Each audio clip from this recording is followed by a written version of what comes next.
ദൈവത്തിൻ്റെ അതിപരിശുദ്ധമായ നാമം വാഴ്ത്തപ്പെടുമാറാകട്ടെ. കർത്താവിൽ പ്രിയ സഹോദരി സഹോദരന്മാരെ, എല്ലാവർക്കും വേഗം വരുന്നവനായ കർത്താവായ യേശു ക്രിസ്തുവിൻ്റെ നാമത്തിലുള്ള സ്നേഹവന്ദനം. ഞാനിപ്പോൾ ഇടുക്കി ജില്ലയിൽ കട്ടപ്പനയ്ക്കടുത്ത ഒരു സ്ഥലത്താണ്. ഇവിടെ ഒരു അച്ചായനെ പരിചയപ്പെടുത്താൻ ആഗ്രഹിക്കുകയാണ്. അദ്ദേഹത്തിൻ്റെ പേര് സജി. ഇദ്ദേഹത്തിൻ്റെ അനുഭവ സാക്ഷ്യം നിങ്ങൾ തീർച്ചയായിട്ടും കേൾക്കണം. കാരണം വളരെ ദീർഘവർഷങ്ങൾ ഒരു വലിയ മദ്യപാനിയായി, രാഷ്ട്രീയ ഗുണ്ടയായി ഈ കട്ടപ്പന പ്രദേശത്തെ വിറപ്പിച്ച ഒരു മനുഷ്യനാണ് ഈ ഇരിക്കുന്നത്. ഇദ്ദേഹം ചെയ്യാത്ത പരിപാടികളൊന്നുമില്ല. കൂലിത്തല്ല്, രാഷ്ട്രീയ ഗുണ്ടായിസം, മദ്യപാനം, അതുപോലെ എല്ലാ അക്രമങ്ങളും നടത്തി ഒരു മനുഷ്യനാലും ഒതുക്കാൻ കഴിയാത്ത ഒരു വ്യക്തിയായിരുന്നു ഇദ്ദേഹം. അച്ഛനെ കാണുമ്പോൾ തന്നെ നമുക്കത് അറിയാം. അപ്പം ഈ പ്രദേശത്തെ ആളുകൾക്ക് ഒരു പേടി സ്വപ്നമായിരുന്നു. അപ്പോൾ അങ്ങനെ ഭാര്യയെ നിരന്തരമായി ഉപദ്രവിച്ച് മുരിക്കും പത്തലൊക്കെ വെട്ടി, ആ മുരിക്കും പത്തല് കൈ പിടിക്കുന്നിടത്ത് ആ ഭാഗം മാത്രം ചെത്തിക്കളഞ്ഞിട്ട് മുരിക്കും പത്തലം കൊണ്ട് തല്ലി ഒരുപാട് ഉപദ്രവിക്കുന്നുണ്ടോ. കൈയൊക്കെ വെട്ടി ഇന്നുണ്ടോ, കൈ കാണിച്ച് ഉണ്ടോ, കൈ ഈ കൈയൊക്കെ വെട്ടി ഈ സജിച്ചായന്റെ പിതാവ് വെട്ടിയതാണിത്. അങ്ങനെ ഈ ഇദ്ദേഹത്തിന്റെ പിതാവ് ഇദ്ദേഹത്തെ വാക്കത്തി കൊണ്ട് വെട്ടി, ഇദ്ദേഹം തിരിച്ചു വെട്ടി. അങ്ങനെ ഒരു വലിയ കൊടും ക്രൂരനായി ഒരു ആരാലും ഒതുക്കപ്പെടാൻ കഴിയാതെ ജീവിച്ച ഒരു മനുഷ്യനാണ്. ഇദ്ദേഹത്തിന്റെ മദ്യപാനവും പിതാവുമായിട്ടുള്ള വഴക്കും കാരണം അമ്മ വിഷം കഴിച്ച് ആത്മഹത്യ ചെയ്തു. അങ്ങനെ വലിയ ഒരു ഭീകരനായിട്ട് ജീവിച്ച ഈ വ്യക്തി തൻ്റെ സ്ഥലം 20 സെന്റ് സ്ഥലം വെറും 12,000 രൂപയ്ക്ക് ഷാപ്പിൽ വെച്ച് വിറ്റ് കള്ളു കുടിച്ച ആളാണ്. അതുപോലെ ആർക്കും ഒതുക്കാൻ കഴിയാത്ത ഒരു വ്യക്തിയെ ദൈവം മാനസാന്തരപ്പെടുത്തി. ഇന്ന് ഇദ്ദേഹം യേശു ഉള്ളവനായി തീർന്നു, അനുഗ്രഹിക്കപ്പെട്ടവനായി തീർന്നു. ഈ പ്രദേശങ്ങളിലൊക്കെ കടന്നുപോയി സുവിശേഷം പങ്കുവെക്കുന്നു.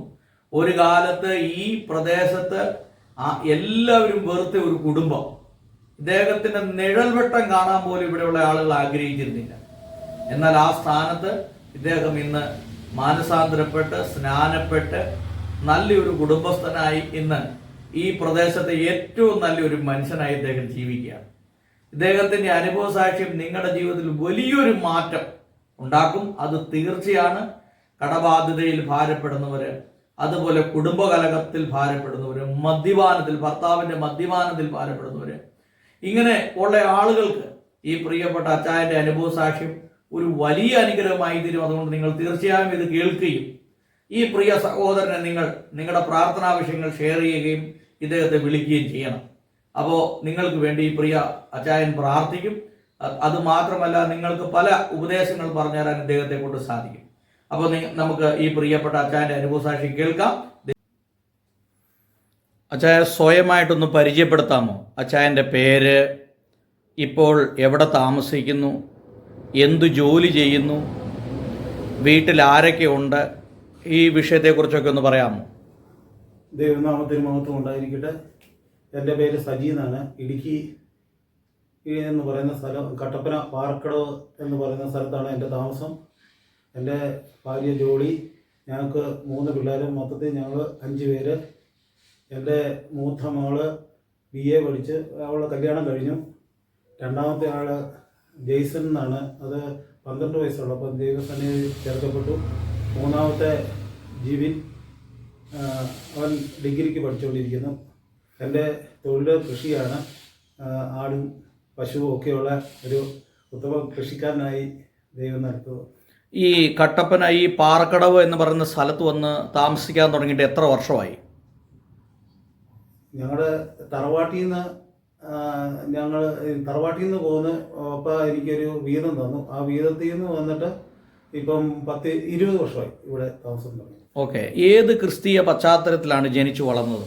ഓർത്തഡോക്സ് സഭയിലാണ് ഞങ്ങൾ കുടുംബമായിട്ട് പോയിക്കൊണ്ടിരിക്കുന്നത്. കുടുംബമായിട്ട് ഓർത്തഡോക്സ് സഭയിലാണ്. അപ്പോൾ ഈ മാതാപിതാക്കളായിട്ട് ഇവിടെ കട്ടപ്പനക്കാരാണോ അതോ പുറത്തുനിന്ന് താമസിക്കുന്നവരാണോ? പുറത്തുനിന്ന് വന്ന് താമസിക്കുന്നവരാ.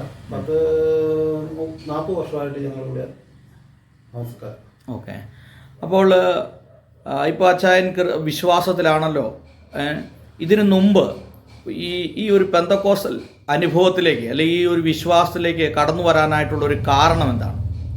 എനിക്ക് ഞങ്ങൾ ക്രിസ്ത്യാനിയാണെന്ന് പറഞ്ഞാലും ദൈവത്തെ ഞങ്ങൾ അറിയുന്നില്ലായിരുന്നു. യേശു എന്നൊക്കെ പറഞ്ഞ് ഞങ്ങൾക്ക് അറിയത്തില്ല. വല്ലപ്പോഴും പള്ളിയിൽ പോകും. ഞങ്ങളെ അങ്ങനെ അന്വേഷിക്കാനൊന്നും ആരും ഇല്ലായിരുന്നു. പിന്നെ എനിക്ക് പൊതുവേ ഈ ബന്ധുക്കോസുകാരെന്ന് പറയുന്നവരെ ഒട്ടും ഇഷ്ടമില്ലാത്തവരായിരുന്നു. ചെറുപ്പം മുതലേ എനിക്ക് ഈ ബന്ധുക്കോസുകാരെ ഒട്ടും ഇഷ്ടമില്ലാത്തവരായിരുന്നു. കാര്യം എന്നാ ചോദിച്ചു കഴിഞ്ഞാൽ ഇപ്പൊ അച്ഛൻ എത്ര വയസ്സുണ്ട്? എനിക്കിപ്പോൾ 51 വയസ്സുണ്ട്. അപ്പോൾ ജനിച്ച് വളർന്നതും പഠിച്ചതൊക്കെ ഏത് സ്ഥലത്താണ്? ഈ കട്ടപ്പന തന്നെ. അപ്പോൾ ഈ പഠിച്ചുകൊണ്ടിരുന്ന കാലഘട്ടങ്ങളിൽ ക്രിസ്തുവുമായിട്ടോ അല്ലെങ്കിൽ സഭയായിട്ടൊക്കെ എന്തെങ്കിലും ബന്ധം ഉണ്ടായിരുന്നു? ഒരു ബന്ധവുമില്ല. അപ്പോൾ അന്നത്തെ ആ ഒരു ജീവിത രീതി എന്തായിരുന്നു? ഞങ്ങൾക്ക് കടയുണ്ടായിരുന്നു, ചായക്കടയെന്ന് പറഞ്ഞ ചായക്കടയുണ്ടായിരുന്നു. ചായക്കടയിൽ ഞങ്ങൾ പപ്പായും മമ്മിയും എല്ലാം കൂടെ കൂടി നടത്തുന്നതാണ്. അപ്പം ചെറുപ്പം മുതലേ ഞാൻ ആ പശ്ചാത്തലത്തിലാണ് നിന്ന് വളർന്നത്. കാര്യം ഞങ്ങളുടെ അടുത്ത് വർക്ക്ഷോപ്പുകാരുണ്ട്. അവിടെ വണ്ടി അന്ന് ജീപ്പായിരുന്നു ഏറ്റവും കൂടുതലുള്ളത്. ജീപ്പുകാർ വരും. ജീപ്പുകാരുടെ കൂടെയുള്ള ഒരു വാസ്തവമായിരുന്നു എൻ്റെ ജീവിതം വഴി തിരിയാനുള്ള ഒരു കാരണം. അല്ല, അപ്പോൾ അങ്ങനെ ആ കാലഘട്ടങ്ങളിൽ ഏതെങ്കിലും രാഷ്ട്രീയ പാർട്ടിയായിട്ട് ചേർന്ന് പ്രവർത്തിച്ചിരുന്നോ? ഞാൻ പ്രായപൂർത്തിയായി കഴിഞ്ഞപ്പോഴത്തേക്ക് കേരള കോൺഗ്രസ്, എൻ്റെ പപ്പ കേരള കോൺഗ്രസ്സുകാരനാണ്. അങ്ങനെ കേരള കോൺഗ്രസുമായിട്ട് ഒരു ബന്ധമുണ്ടായിരുന്നു. മാണി ഗ്രൂപ്പ്. പിന്നീട് ഈ രാഷ്ട്രീയ പ്രവർത്തനങ്ങളൊക്കെ എങ്ങനെയായിരുന്നു? അങ്ങനെ ഞാൻ നിന്ന് കഴിഞ്ഞപ്പോഴാണ് റോഷി എന്ന് പറയുന്ന ഒരാൾ ഈ ഇടുക്കി നിയോജകമണ്ഡലത്തിൽ വരികയും കേരള കോൺഗ്രസ് രണ്ടാവുകയും ഒക്കെ ചെയ്യുന്ന കാലഘട്ടത്തിലാണ്. അങ്ങനെ റോഷി ഞങ്ങളെ കാണാൻ വന്നു. അന്ന് തൊട്ട് എന്തൊരാവശ്യത്തിനാണെങ്കിലും റോഷി ഞങ്ങളുടെ കൂടെ നിൽക്കാമെന്ന് പറഞ്ഞ് അങ്ങനെ റോഷി എന്ന് പറഞ്ഞാൽ റോഷി അഗസ്റ്റിൻ ഇപ്പോഴത്തെ മന്ത്രിയാണോ? പുള്ളിയുടെ കൂടെയായിരുന്നു. അപ്പോൾ അന്നുള്ള ഈ ഒരു രാഷ്ട്രീയ പ്രവർത്തനത്തെ കുറിച്ചൊക്കെ ഒന്ന് പറയാമോ? അന്നത്തെ ഗുണ്ടായിസം രാഷ്ട്രീയ പ്രവർത്തനം. അന്ന് ഏത് വിഷയത്തിൽ വന്നാലും അവര് വിളിച്ചു പറഞ്ഞ് നമ്മളെ ഇറക്കുമായിരുന്നു. അതായത് 10ാം ക്ലാസ് തുടങ്ങിയപ്പോൾ തൊട്ട് ഞാൻ മദ്യപാനം ചെറിയ രീതിയിൽ തുടങ്ങി. അങ്ങനെ കടയിൽ പൈസ ഉള്ള കാരണം ഞാൻ ഇടയ്ക്ക് കടയിൽ നിന്ന് പൈസ എടുത്തോണ്ട് പോകും, പപ്പായൊന്നും അറിയാതെ. അങ്ങനെ എൻ്റെ ഭാവി ഓരോ ദിവസം ചെല്ലുന്തോറും മാറി മാറി വന്നു. കാര്യം 10ാം ക്ലാസ്സിൽ പഠിക്കുന്ന ഞാനാണേലും വലിയ പിള്ളേരുമായിട്ടായിരുന്നു കൂട്ടുകെട്ട്. അങ്ങനെ എൻ്റെ ജീവിതത്തിൽ പലവിധമായ ചീട്ടുകളിൽ തുടങ്ങി കള്ളുകൂടിയായി ഓരോ കാര്യങ്ങൾ ലോകത്തിൽ ചെയ്യാൻ മേലാത്ത കാര്യങ്ങളെല്ലാം ചെയ്തിട്ടുണ്ട്. അങ്ങനെ നിൽക്കുന്ന സമയത്ത് പപ്പായ്ക്ക് ഭയങ്കര വിഷമമായിരുന്നു. പപ്പായ്ക്ക് മമ്മി എപ്പോഴും എന്നിട്ട് എന്നും ഞങ്ങൾ തമ്മിൽ വിഷയമായിരുന്നു, പപ്പായും ഞാനുമായിട്ട്. പപ്പായും ഞാനും കൂടെ വിഷയം ഉണ്ടാക്കുമ്പോൾ മമ്മിയാണ് ഇടയ്ക്ക് കയറി തടസ്സം പിടിക്കുമ്പോൾ മമ്മിക്കൂടെ ഒത്തിരി അടിയൊക്കെ കൊടുക്കും. ഞാൻ കാരണം മമ്മി ഒത്തിരി അടി മേടിച്ചിട്ടുണ്ട്. അങ്ങനെ ഞങ്ങളുടെ കട, ഞാൻ വളർന്നു വന്നപ്പോൾ ഞങ്ങളുടെ കട കൂട്ടി. പിന്നെ ഞങ്ങൾക്ക് 3 ഏക്കർ സ്ഥലം ഉണ്ടായിരുന്നു, കൃഷിയായിരുന്നു. ഏറ്റവും നല്ല അന്നത്തെ കാലത്ത് ഏറ്റവും ഓടിട്ട പെര വെച്ചത് ഞങ്ങളാണ്. കക്കൂസും ഒക്കെ ഉള്ള ഒരു പെര വെക്കുന്നത് ആദ്യമായിട്ട് ഈ പാർക്കടവ് ഭാഗത്ത് വെക്കുന്നത് ഞങ്ങളുടെ വീടായിരുന്നു.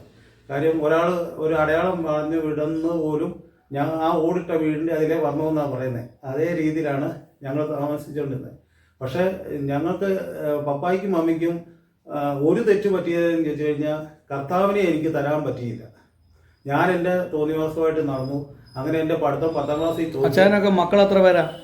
ഞങ്ങൾ 3 പേര്. 3 പേര്. ഓക്കെ. 2 പെണ്ണും ഒരാണുമാണ്. മൂത്ത പെങ്ങളെ കെട്ടിച്ചു. ഇളയ പെങ്ങൾ നേഴ്സ് എവിടെയായിരുന്നു, കുവൈറ്റിലൊക്കെ ആയിരുന്നു. അപ്പം ഈ മദ്യപാനം ആരംഭിച്ചു. അത് മദ്യപാനവും രാഷ്ട്രീയവും ഇത് രണ്ടുമായിട്ട് മുമ്പോട്ട് പോവുകയായിരുന്നു. പറഞ്ഞു. അങ്ങനെ ചെറിയ കേസിലൊക്കെ രാവിലെ ആരെങ്കിലും വരും, എന്നെ വിളിച്ചോണ്ട് പോകും. വിളിച്ചോണ്ട് പോയി കഴിഞ്ഞപ്പോഴത്തേക്ക് മദ്യപാനമാവും. അങ്ങനെ ചെറിയ അടിപിടി ഉണ്ടാവും. രാഷ്ട്രീയക്കാരെന്നെ ഇറക്കി വിടും. അപ്പം എപ്പോൾ ചെന്നാലും എനിക്ക് അവിടെ ഒരു മുൻഗണനയുണ്ട്. എന്നാന്ന് ചോദിച്ചു കഴിഞ്ഞാൽ നമ്മൾ അവിടെ ചെല്ലുന്നതിന് ഇപ്പം നമ്മളെ ഇറക്കിക്കൊണ്ട് വരാനുള്ള ആൾക്കാരുണ്ട് അവിടെ. അങ്ങനെ ഇരിക്കുന്ന പക്ഷെ വീട്ടിൽ ഒരു രാഷ്ട്രീയ ഗുണ്ടയായിട്ടങ്ങ് മാറി. പിന്നെ വീട്ടിൽ ഭയങ്കര അസ്വസ്ഥതയായിരുന്നു. അങ്ങനെ നിന്ന് കഴിഞ്ഞപ്പോഴാണ് ഞങ്ങൾക്ക് ഒരു ഓട്ടോറിക്ഷ എടുത്തു. എനിക്കൊരു തൊഴിലിന് വേണ്ടി ഒരു ഓട്ടോറിക്ഷ എടുത്തു കഴിഞ്ഞപ്പോൾ ഇതൊക്കെ വിവാഹത്തിന് മുമ്പല്ലേ? വിവാഹത്തിന് മുമ്പ് ഓട്ടോറിക്ഷ എടുത്തു കഴിഞ്ഞപ്പോഴത്തേക്ക് അത് ഭയങ്കരമായിട്ട് വേറെ ഭയങ്കര കൂട്ടുകെട്ടിലേക്കായി. വീണ്ടും എൻ്റെ ജീവിതം തകർന്നു.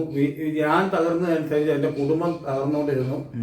പപ്പായും മമ്മിയും എപ്പോഴും അടി, എൻ്റെ പേരും പറഞ്ഞുകൊണ്ട് ഭയങ്കര വഴക്ക്. അങ്ങനെ ഇരിക്കുന്ന സമയത്ത് എല്ലാവരും കൂടി പറഞ്ഞു, ഇവനെ ഒരു വിവാഹം കഴിപ്പിക്കുവാണെങ്കിൽ ഇവൻ നന്നാവൂ എന്നുള്ള ആരോ ഒരു ഉപദേശം കൊടുത്തു. അങ്ങനെ ഇടുക്കിയിലെന്ന് എനിക്ക് പെണ്ണ് കിട്ടത്തില്ലായിരുന്നു. അങ്ങനെ ഇരിക്കുന്ന സമയത്താണ് ഞാൻ പുനലൂര് ഞങ്ങളുടെ ഒരു ബന്ധത്തിലൊരാള് ഒരു പാവം ഒരു കൊച്ചുണ്ട്, അച്ഛനെ കെട്ടിക്കും, അതിനെ കല്യാണം കഴിക്കുക എന്നൊക്കെ പറഞ്ഞുകൊണ്ടാണ് വെന്തിക്കോസിലായിരുന്നു ഇവര്. അങ്ങനെ വെന്തിക്കോസി അന്നേരം പള്ളിയായിട്ട് ഞങ്ങള് സ്വയമേ അങ്ങ് മാറി. അന്ന് എനിക്കൊരു താല്പര്യമില്ലായിരുന്നു. അന്നേരം മമ്മിയും പപ്പായും എല്ലാം കൂടെ എന്നെ നിർബന്ധിച്ച് വെന്തിക്കോസിലാക്കുകയും എല്ലാരും കൂടെ. എന്നാലും ഞാൻ അങ്ങനെ പോവുമൊന്നുമില്ല. അങ്ങനെ ഇരിക്കുന്ന സമയത്താണ് വെന്തിക്കോസിൽ വെച്ചാണ് എന്റെ കല്യാണം നടക്കുന്നത്. എന്റെ കല്യാണം നടന്നു കഴിഞ്ഞപ്പോഴത്തേക്ക് എന്ന് പറഞ്ഞു കഴിഞ്ഞാൽ കല്യാണം കഴിഞ്ഞ് എന്റെ ജീവിതത്തിൽ പിന്നെ ഇവിടെ ഒരിടത്ത് കൊണ്ടുപോകത്തില്ല. അങ്ങനെ ഭയങ്കരമായ, അതായത് എനിക്ക് ഇഷ്ടപ്പെടാത്ത ഒരു കല്യാണമാണ്. ഞാൻ മമ്മിയോടൊക്കെ പറഞ്ഞ് അങ്ങനെ കല്യാണം കഴിച്ച് വേണ്ടെന്നൊക്കെ പറഞ്ഞു കഴിഞ്ഞപ്പോൾ ഒരു കൊച്ചാണ്, അത് അന്ന് നല്ല സ്വത്ത് മേടിച്ച് കെട്ടായിരുന്നു. അന്നൊന്നും മമ്മിക്ക് അങ്ങനെ താല്പര്യമില്ല. മമ്മി എല്ലാരെയും നോക്കുന്ന ഒരു കൊച്ചായിരിക്കണം, ഒരു നല്ല കൊച്ചാന്ന് പറഞ്ഞാണ്ടാണ് ജോലി. അവളെ കഷ്ടകാലം വന്നു തൊട്ട് തുടങ്ങി. എന്നാലും ഇതുവരെ എന്നാന്ന് ചോദിച്ചു കഴിഞ്ഞാൽ ഇതുപോലെ ഒരു ആളെ എന്റെ ജീവിതത്തിൽ കണ്ടിട്ടില്ല. ഇന്നത്തെ കാലത്ത് ഒന്ന് ഇച്ചിപ്പോന്ന് പറഞ്ഞു കഴിഞ്ഞാൽ ഓടുന്ന പെണ്ണുങ്ങളെ ഉള്ളൂ. എന്റെ ഭാര്യയെന്ന് പറഞ്ഞു കഴിഞ്ഞാൽ ഞാൻ ഇതുപോലെ മർദ്ദിച്ച്, അതായത് ഇവളെ കല്യാണം കഴിച്ചു കഴിഞ്ഞപ്പോൾ വീണ്ടും ഞങ്ങളുടെ വീട്ടിൽ ഭയങ്കര വിഷയങ്ങളായി. ഞാൻ ഇവളോട് മിണ്ടത്തില്ല, ഇവളെ ഒരിടത്ത് കൊണ്ടുപോകത്തില്ല, നിങ്ങളെല്ലാവരും കൂടെ കൂടി എന്നെ ചതിച്ചെന്ന് പറഞ്ഞു. ഒരു ദിവസം മമ്മി പറഞ്ഞു, ഇനി ഇങ്ങനെ വഴക്കുണ്ടാക്കുവാണെങ്കിൽ ഞാൻ ആത്മഹത്യ ചെയ്യുന്നു. അപ്പോൾ നമ്മൾ ഇത് ഒന്നും കേൾക്കാറില്ല. ഇതിലേ കേൾക്കും, ഇതിലേ കളയും അത്. പക്ഷെ അന്ന് ഇതുപോലെ വഴക്കുണ്ടാക്കി. അന്നേരം പണിക്കാർ ഒത്തിരി പേരുണ്ടായിരുന്നു, ഏലക്ക എടുക്കാൻ പണിക്കാർ ഉണ്ടായിരുന്നു. പണിക്കാരോട് പറഞ്ഞിട്ട് നിങ്ങൾ അടുത്ത ദിവസം വന്ന് 2 ദിവസം പണി കാണത്തില്ല, അടുത്ത ദിവസം വന്ന് നിങ്ങൾ കായൊക്കെ എടുത്ത് തീർക്കണം, ഞാൻ ഒരു ടൂറ് പോവാന്ന് പറഞ്ഞിട്ട് മമ്മി ഈ ഏലത്തിനൊക്കെ അടിക്കുന്ന വിഷം എടുത്ത് ഞങ്ങളുടെ പറമ്പിൻ്റെ അങ്ങേ അറ്റത്ത് പോയി ഒരു കാപ്പിത്തോട്ടം ഉണ്ടായിരുന്നു, കാപ്പിത്തോട്ടത്തിൽ പോയി വിഷം അടിച്ചു കഴിഞ്ഞപ്പോഴത്തേക്ക് ഞാൻ അന്നേരം അടിയുണ്ടാക്കി ഞാനങ്ങ് പോയി. അന്നേരത്തേക്ക് എൻ്റെ ഭാര്യയും പപ്പായും എല്ലാം കൂടെ തപ്പി ഓരോ പറമ്പ് 3 ഏക്കർ സ്ഥലമുണ്ട്, അതിൻ്റെ അങ്ങേ അറ്റം തൊട്ട് ഇങ്ങേ അറ്റം തൊട്ട് തപ്പി വന്നപ്പോൾ മമ്മി ഇങ്ങനെ കിടക്കുക. അന്നേരത്തേക്ക് മരിച്ചു. എൻ്റെ ജീവിതത്തിലെ ഏറ്റവും വലിയൊരു അഗാധമായ ഒരു പ്രശ്നം അതായിരുന്നു. എൻ്റെ ജീവിതം ഞാൻ കാരണം എൻ്റെ മമ്മി പോയ ഒരു കുറ്റബോധം എൻ്റെ മനസ്സിൽ കിടക്കുമായിരുന്നു. എനിക്ക് പിന്നെ ജീവിക്കണമെന്നില്ല, അത് പിന്നെ നാട്ടുകാരിലേക്ക് ആക്കുമായിരുന്നു. എൻ്റെ ഓരോ തല്ലും പിടുത്തവും ഭയങ്കര വിഷയങ്ങളായിരുന്നു. 5-6 കേസുണ്ടായിരുന്നു. അങ്ങനെ നിൽക്കുന്ന സമയത്താണ് ഞാൻ അത് കഴിഞ്ഞ് ഞങ്ങളുടെ വീട്ടിൽ പപ്പായ്ക്ക് വീണ്ടും മദ്യപാനം തുടങ്ങി കഴിഞ്ഞപ്പം പപ്പായ്ക്ക് എങ്ങനെയാലും എന്നെ വെട്ടിക്കൊള്ളണമെന്നായിരുന്നു. അങ്ങനെ പപ്പ കൂട്ടുകാരോട് പറയും, പിന്നെ ഉറക്കത്തിൽ എന്നെ അഭ്യാസമൊക്കെ പഠിപ്പിച്ച, കാരണം നേരിട്ട് അടിച്ച് നേടാൻ പറ്റത്തില്ല, ഉറക്കത്തിൽ വെട്ടിക്കൊല്ലുമെന്ന് പറഞ്ഞു. അങ്ങനെ നിൽക്കുന്ന സമയത്ത് ഒരു ദിവസം എന്നും വാക്കത്തിൽ തേച്ച് വെച്ച് എൻ്റെ ഭാര്യയോട് പറയും, അവനെ ഞാൻ കഴുത്ത് വെട്ടിക്കളയും എന്നൊക്കെ പറയും. അന്നേരത്തേക്ക് ഒരു ദിവസം രാത്രി ഞാൻ നല്ല പൂസാണ്. അന്നേരത്തേക്ക് പപ്പ, ഞാനും ജോലിയും എല്ലാം കൂടെ ഞങ്ങളൊരു മുറിയായിരിക്കുന്നു. പപ്പ ഇപ്പറേ വാതിൽ ചവിട്ടി പൊളിച്ച് വന്നിട്ട് വാക്കത്തിക്ക് ഒറ്റ വെട്ട കട്ടിലിൻ്റെ ഞാൻ വന്ന് ഞാൻ പെട്ടെന്ന് ഈ ചവിട്ടി പൊളിക്കുന്ന കണ്ടൊരു ചാടി ഏറ്റായിരുന്നു. അപ്പോൾ ഞാനൊരു കാപ്പിക്കമ്പ് എപ്പോഴും വെച്ചോണ്ടാണ് കിടക്കുന്നത്. അപ്പോൾ കാപ്പിക്കമ്പ് എടുത്തുകൊണ്ട് ചാടി ഈ വെട്ട് മാറി നേരെ ക്രാസിയുടെ അവിടെ താഴോട്ട് വെട്ടി. പിന്നെ അറിഞ്ഞും പുറഞ്ഞും വെട്ടായിരുന്നു വെട്ടി. അപ്പം ഒരാളുടെ മനസ്സ് കീഴടക്കണമെങ്കിൽ നമ്മൾ വീണ്ടും നമ്മളിൽ ഒരു വ്യാപാര പിശാചിൻ്റെ ഒരു ശക്തി കയറി. ഞാൻ കട്ടിലൊക്കെ ചവിട്ടി ഓടിച്ചു, ലൈറ്റൊക്കെ അടിച്ചു പൊട്ടിച്ചു. അങ്ങനെ നിൽക്കുന്ന സമയത്ത് പപ്പ ഓടി, പപ്പായെ കൊല്ലാൻ വേണ്ടി തുടങ്ങിക്കഴിഞ്ഞപ്പോൾ പപ്പ ഒരു മുറിയിൽ നിന്ന് മറ്റൊരു മുറിയിൽ പോയി വാക്കത്തിക്കൊണ്ട് പോവുക. എന്നിട്ട് തിരിച്ച് അന്നേരത്തെ ജോളി 7 മാസം ഗർഭിണിയാണ്. അപ്പോൾ ജോളി എന്നെ കയറി വട്ടം പിടിച്ചു, പോട്ടെ വിഷയം ഉണ്ടാക്കരുതെന്ന് പറഞ്ഞ് ഭയങ്കര കാർച്ച. അങ്ങനെ എന്നും വിഷയമുള്ള ആരും അല്ല. അന്ന് വെട്ടിയപ്പോഴല്ലേ കൈക്ക് വെട്ടുകൊണ്ടത്? അന്ന് ഒന്ന് കാണിക്കാമോ? ചേച്ചരെ ബുക്കി കാണിച്ചു. അന്ന് ഇത് വെട്ടുകൊണ്ടതാ അല്ലേ? എന്റെ കഴുത്തിനിട്ട് വെട്ടിയതാണ്. അന്നേരത്ത് 2 വെട്ടുണ്ട്, അടിയിൽ നിന്നും മോളിൽ നിന്നും വെട്ടി. അപ്പൊ പെട്ടെന്ന് വെളിയിലോട്ട് ചാടിയിട്ട് തിരിച്ചു കയറി വന്ന് കതവിന് മറിഞ്ഞു നിന്നിട്ട് എനിക്കിട്ട് വെട്ടിയ ഇരുട്ടാ മൊത്തം. അപ്പം ഈ ഞരമ്പ് ഇങ്ങനെ, ഈ ഞരമ്പിന്റെ ഇങ്ങനെ പൊട്ടി, ഇങ്ങനെ അടിയുന്ന ഒരു വെട്ട് ഒന്ന് കാണിച്ചു. ഇവിടെ എന്നിട്ട് രക്തം അങ്ങ് ചീഞ്ഞു. ഇത് പാസ്റ്ററുടെ അച്ചായന്റെ ചാച്ചൻ വെട്ടിയതാണ് അല്ലേ? എനിക്കിട്ട് വെട്ടിയതാണ്.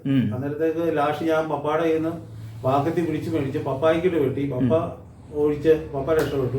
അന്നത്തെ ഇവള് കിടന്ന് എന്നെ ചത്തേന്ന് പറഞ്ഞു. അപ്പം ഈ ബക്കറ്റിൽ നിന്ന് വെള്ളം കോരി ഒഴിക്കുന്ന പോലെ രക്തം എന്റെ മേൽ മൊത്തം. അപ്പൊ ഇവിടെ ഇടയ്ക്ക് കയറിയ കാരണം അപ്പനിട്ട് വെട്ടി. അപ്പം പപ്പ അങ്ങ് രക്ഷപ്പെട്ടു പോയി, ഓടിക്കഴിഞ്ഞപ്പോഴത്തേക്ക് ഇവിടെ കിടന്ന് കാറി. ഞാൻ ഇവളുടെ അടുത്തിട്ട് വന്ന് അത് കഴിഞ്ഞപ്പം ഇവിടെ ഇടയ്ക്കുന്ന് മാറിയപ്പോൾ എന്റെ മുഖത്ത് വെള്ളം കോരി ഒഴിക്കുന്നത്. എനിക്കിട്ടാണോ വെട്ട് കിട്ടിയത് ഇവക്കിട്ടാണോ എന്നൊന്ന് ഞങ്ങൾക്ക് അറിയത്തില്ല. അന്നേരത്തേക്ക് ഞാൻ നോക്കിയപ്പോൾ ഇവിടെ കൈക്കിട്ടാ വെട്ട് കിട്ടിയത്.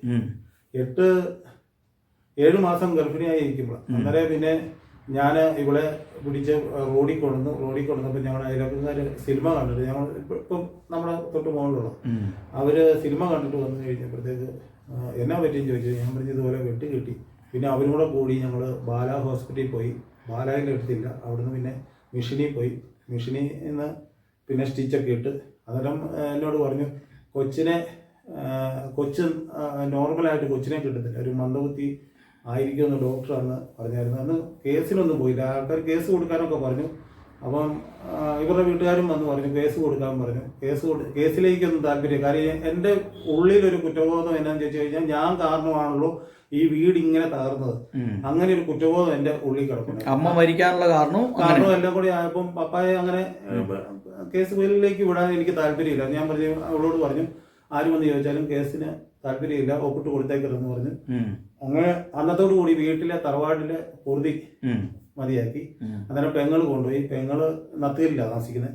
പെങ്ങൾ കൊണ്ടുപോയി അവിടുന്ന് കൈയൊക്കെ ശരിയാക്കി കഴിഞ്ഞപ്പോഴത്തേക്ക് പാർട്ടിക്കാരെല്ലാം കൂടെ കൂടി ഇവനൊരു വീതം കൊടുക്കണമെന്ന് പറഞ്ഞു. അപ്പോൾ പാർട്ടിക്കാർ പറഞ്ഞ് നല്ല ആദായമുള്ളൊരു വീതം ആ വീടിൻ്റെ അടുത്ത് തന്നെ ഒരു പ്ലോട്ടുണ്ട്, അത് തരാമെന്ന് പറഞ്ഞു. അന്നേരം പപ്പ പറഞ്ഞു അത് തരത്തില്ല, ഏറ്റവും മോശമായ സ്ഥലം എന്ന് പറഞ്ഞാൽ ഇപ്പം ഞാൻ താമസിക്കുന്നത് ഈ സ്ഥലം തന്നു കഴിഞ്ഞ് ഞങ്ങൾ ചെറിയ എല്ലാവരും കൂടെ കൂടി എന്നാൽ ഇത് മതിയെന്ന് പറഞ്ഞു. എല്ലാവരും കൂടെ കൂടി എഴുതി എൻ്റെ കൂട്ടുകാരെല്ലാം കൂടെ കൂടി ചെറിയൊരു ഷെഡ് ഉണ്ടാക്കി. ഷെഡെന്ന് പറഞ്ഞു കഴിഞ്ഞാൽ അന്ന് അവിടെ വെച്ച് ജോളിയെ അതുപോലെ മർദ്ദിക്കുമായിരുന്നു.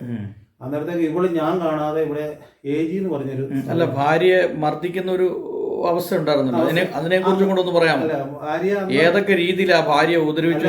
അവിടെ വെച്ച് ശരിക്കും അടി കൊടുക്കുമായിരുന്നു, കൂടി കൊണ്ടുപോകത്തില്ല. അങ്ങനെ ഒരു ചെറിയ ഇതാ ഇവള് ഗർഭിണിയായി കഴിഞ്ഞപ്പോൾ തൊട്ട് അങ്ങനെയാണ് ഞങ്ങൾ ഈ വീട് വീതം തന്ന് ഈ വീട് വെക്കുന്നത്. ചെറിയ വീട് വെച്ച് കഴിഞ്ഞപ്പോഴത്തേക്ക് ഇത് ഒരു മദ്യശാലയായി മാറി. കാര്യം എൻ്റെ കൂട്ടുകാര് ഓട്ടോറിക്ഷക്കാര് എല്ലാം വരും. ഇവക്കോട്ട് അന്നെന്ന് പറഞ്ഞാൽ ഇതുപോലെ മർദ്ദിക്കുന്ന ആൾക്കാർ ഇങ്ങനെ കിടന്ന് കരയുമായിരുന്നു.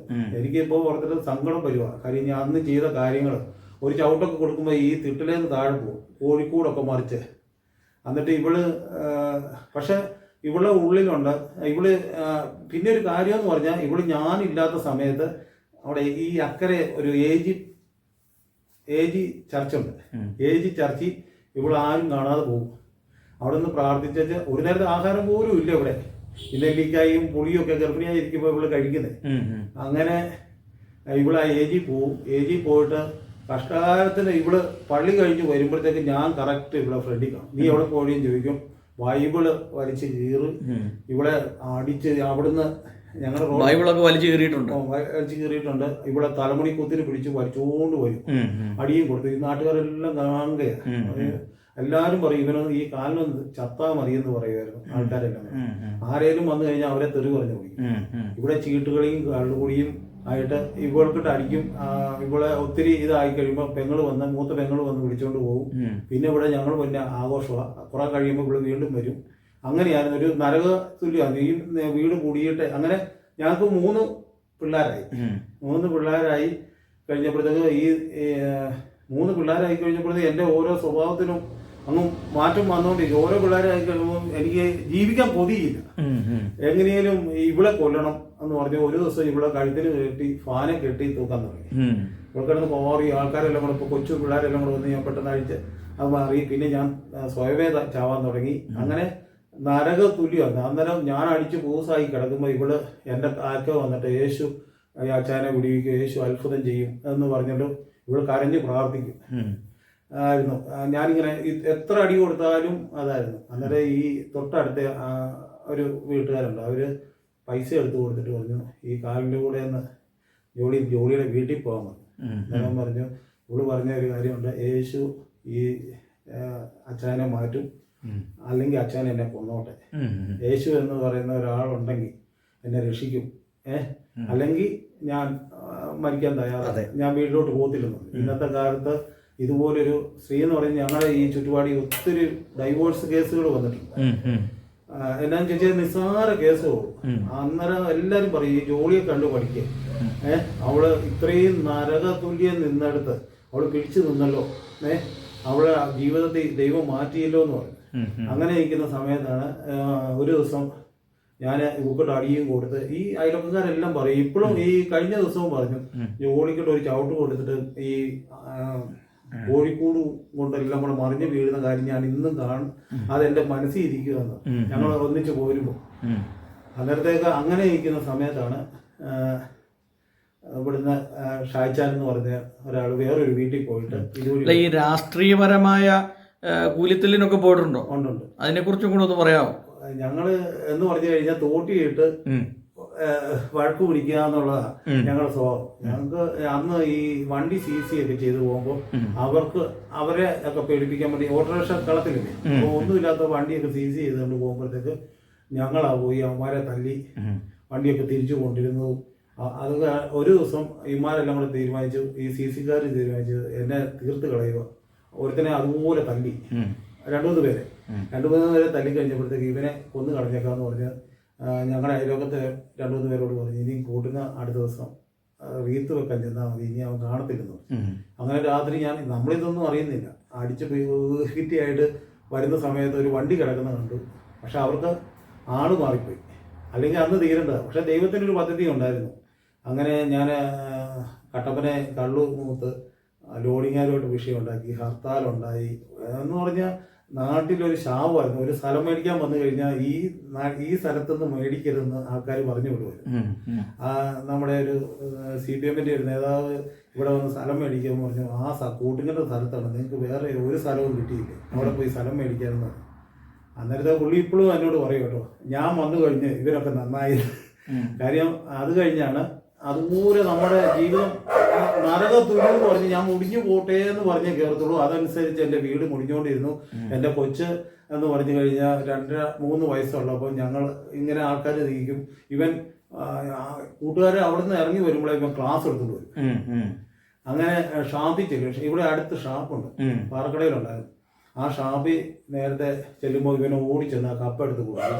ഭയങ്കര കൂട്ടുങ്ങനെ ഇവൻ കുടിക്കുന്ന കാണുമ്പോൾ നമുക്ക് ഭയങ്കര ഇതാ കൂട്ടുകന്റെ പാരമ്പര്യം നിലനിർത്തുന്നവനാന്നൊക്കെ പറഞ്ഞ് നമ്മൾ വലിയ പൊങ്ങച്ചൊക്കെ അടിക്കും. ഇവന് അന്ന് ഇതുവഴി ആടി വരും. ഞാൻ ആടി വരുമ്പോൾ ആ സമയത്ത് കൊച്ചിന് എത്ര വയസ്സുണ്ടായിരുന്നു? 3.5 വയസ്സുണ്ട്. 3.5 വയസ്സുള്ളപ്പോഴും കൊച്ചും മദ്യപിക്കും. എന്നിട്ട് എന്റെ കൂട്ടുകാരെ കാണുമ്പോ ഇവൻ ക്ലാസ് എടുത്തോണ്ട് ഓടി വരും. എന്നിട്ട് ഓടി ചെന്ന് മമ്മി വെള്ളം തരാൻ പറയും. എന്നിട്ട് അവന് കുറച്ച് ഒഴിച്ചു കൊടുക്കണം. പൂശായെന്ന് പറയും. ഇപ്പൊ കണ്ടില്ലേ, പൂശായെന്ന് പറയും.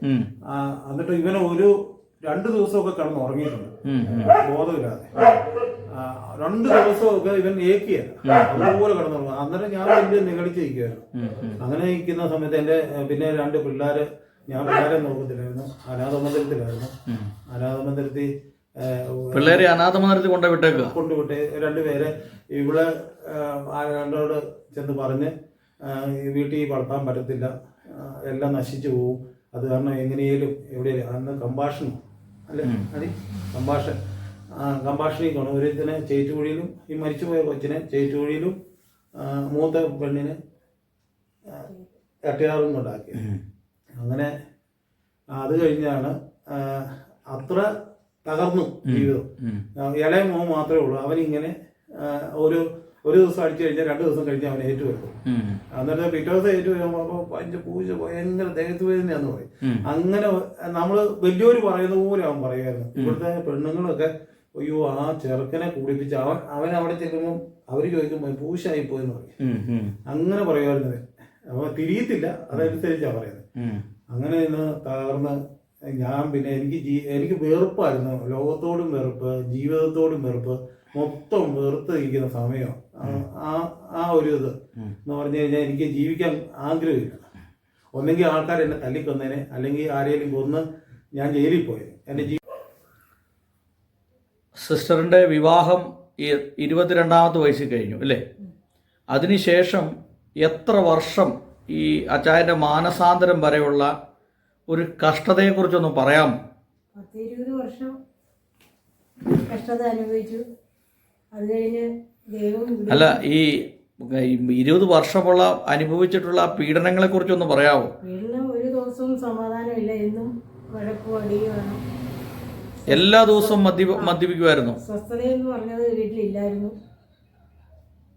പിന്നെ രക്ഷപ്പെടും, സമാധാനം കുടുംബത്തിൽ കിട്ടുമെന്നുള്ളൊരു വിശ്വാസത്തിൽ ഉറച്ചു നിന്നു. ഇപ്പോൾ ഞങ്ങൾ കുടുംബമായിട്ട് സന്തോഷമായിട്ട് നിൽക്കുന്നു. അല്ല, ഞാൻ ചോദിക്കുന്നത് എല്ലാ ദിവസവും തന്നെ ഉപദ്രവമായിരുന്നു അല്ലേ? ഉപദ്രവമാക്കാത്ത ഒരു ദിവസം പോലും ഇല്ല, എല്ലാ ദിവസവും. അല്ല, അത്രയും ഉപദ്രവങ്ങൾ ഏറ്റിട്ട് എങ്ങനെയാണ് ഇത് സഹിക്കാനുള്ള ഒരു സഹനശക്തി ഉണ്ടായത്? അത് ദൈവം തന്നു.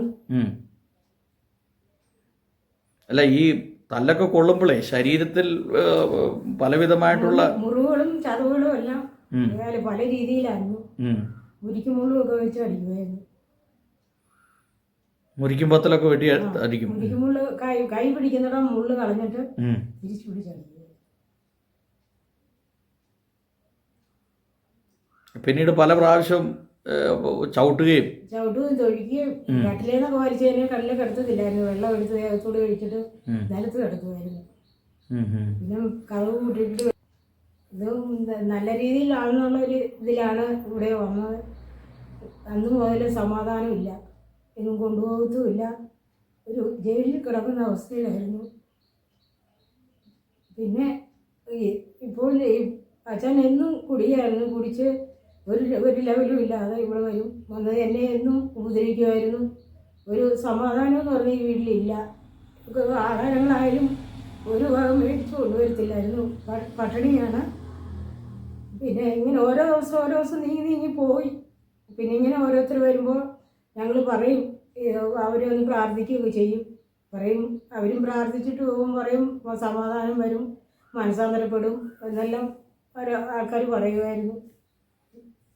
അല്ല, ഇത് ഇത്രയും വലിയ ഉപദ്രവങ്ങളായിട്ട് സിസ്റ്റർ വീട്ടിലൊന്നും പറഞ്ഞില്ലേ? വീട്ടിൽ ഒന്നും ഫോണൊന്നും ഇല്ലാത്ത അവസ്ഥയാണ്.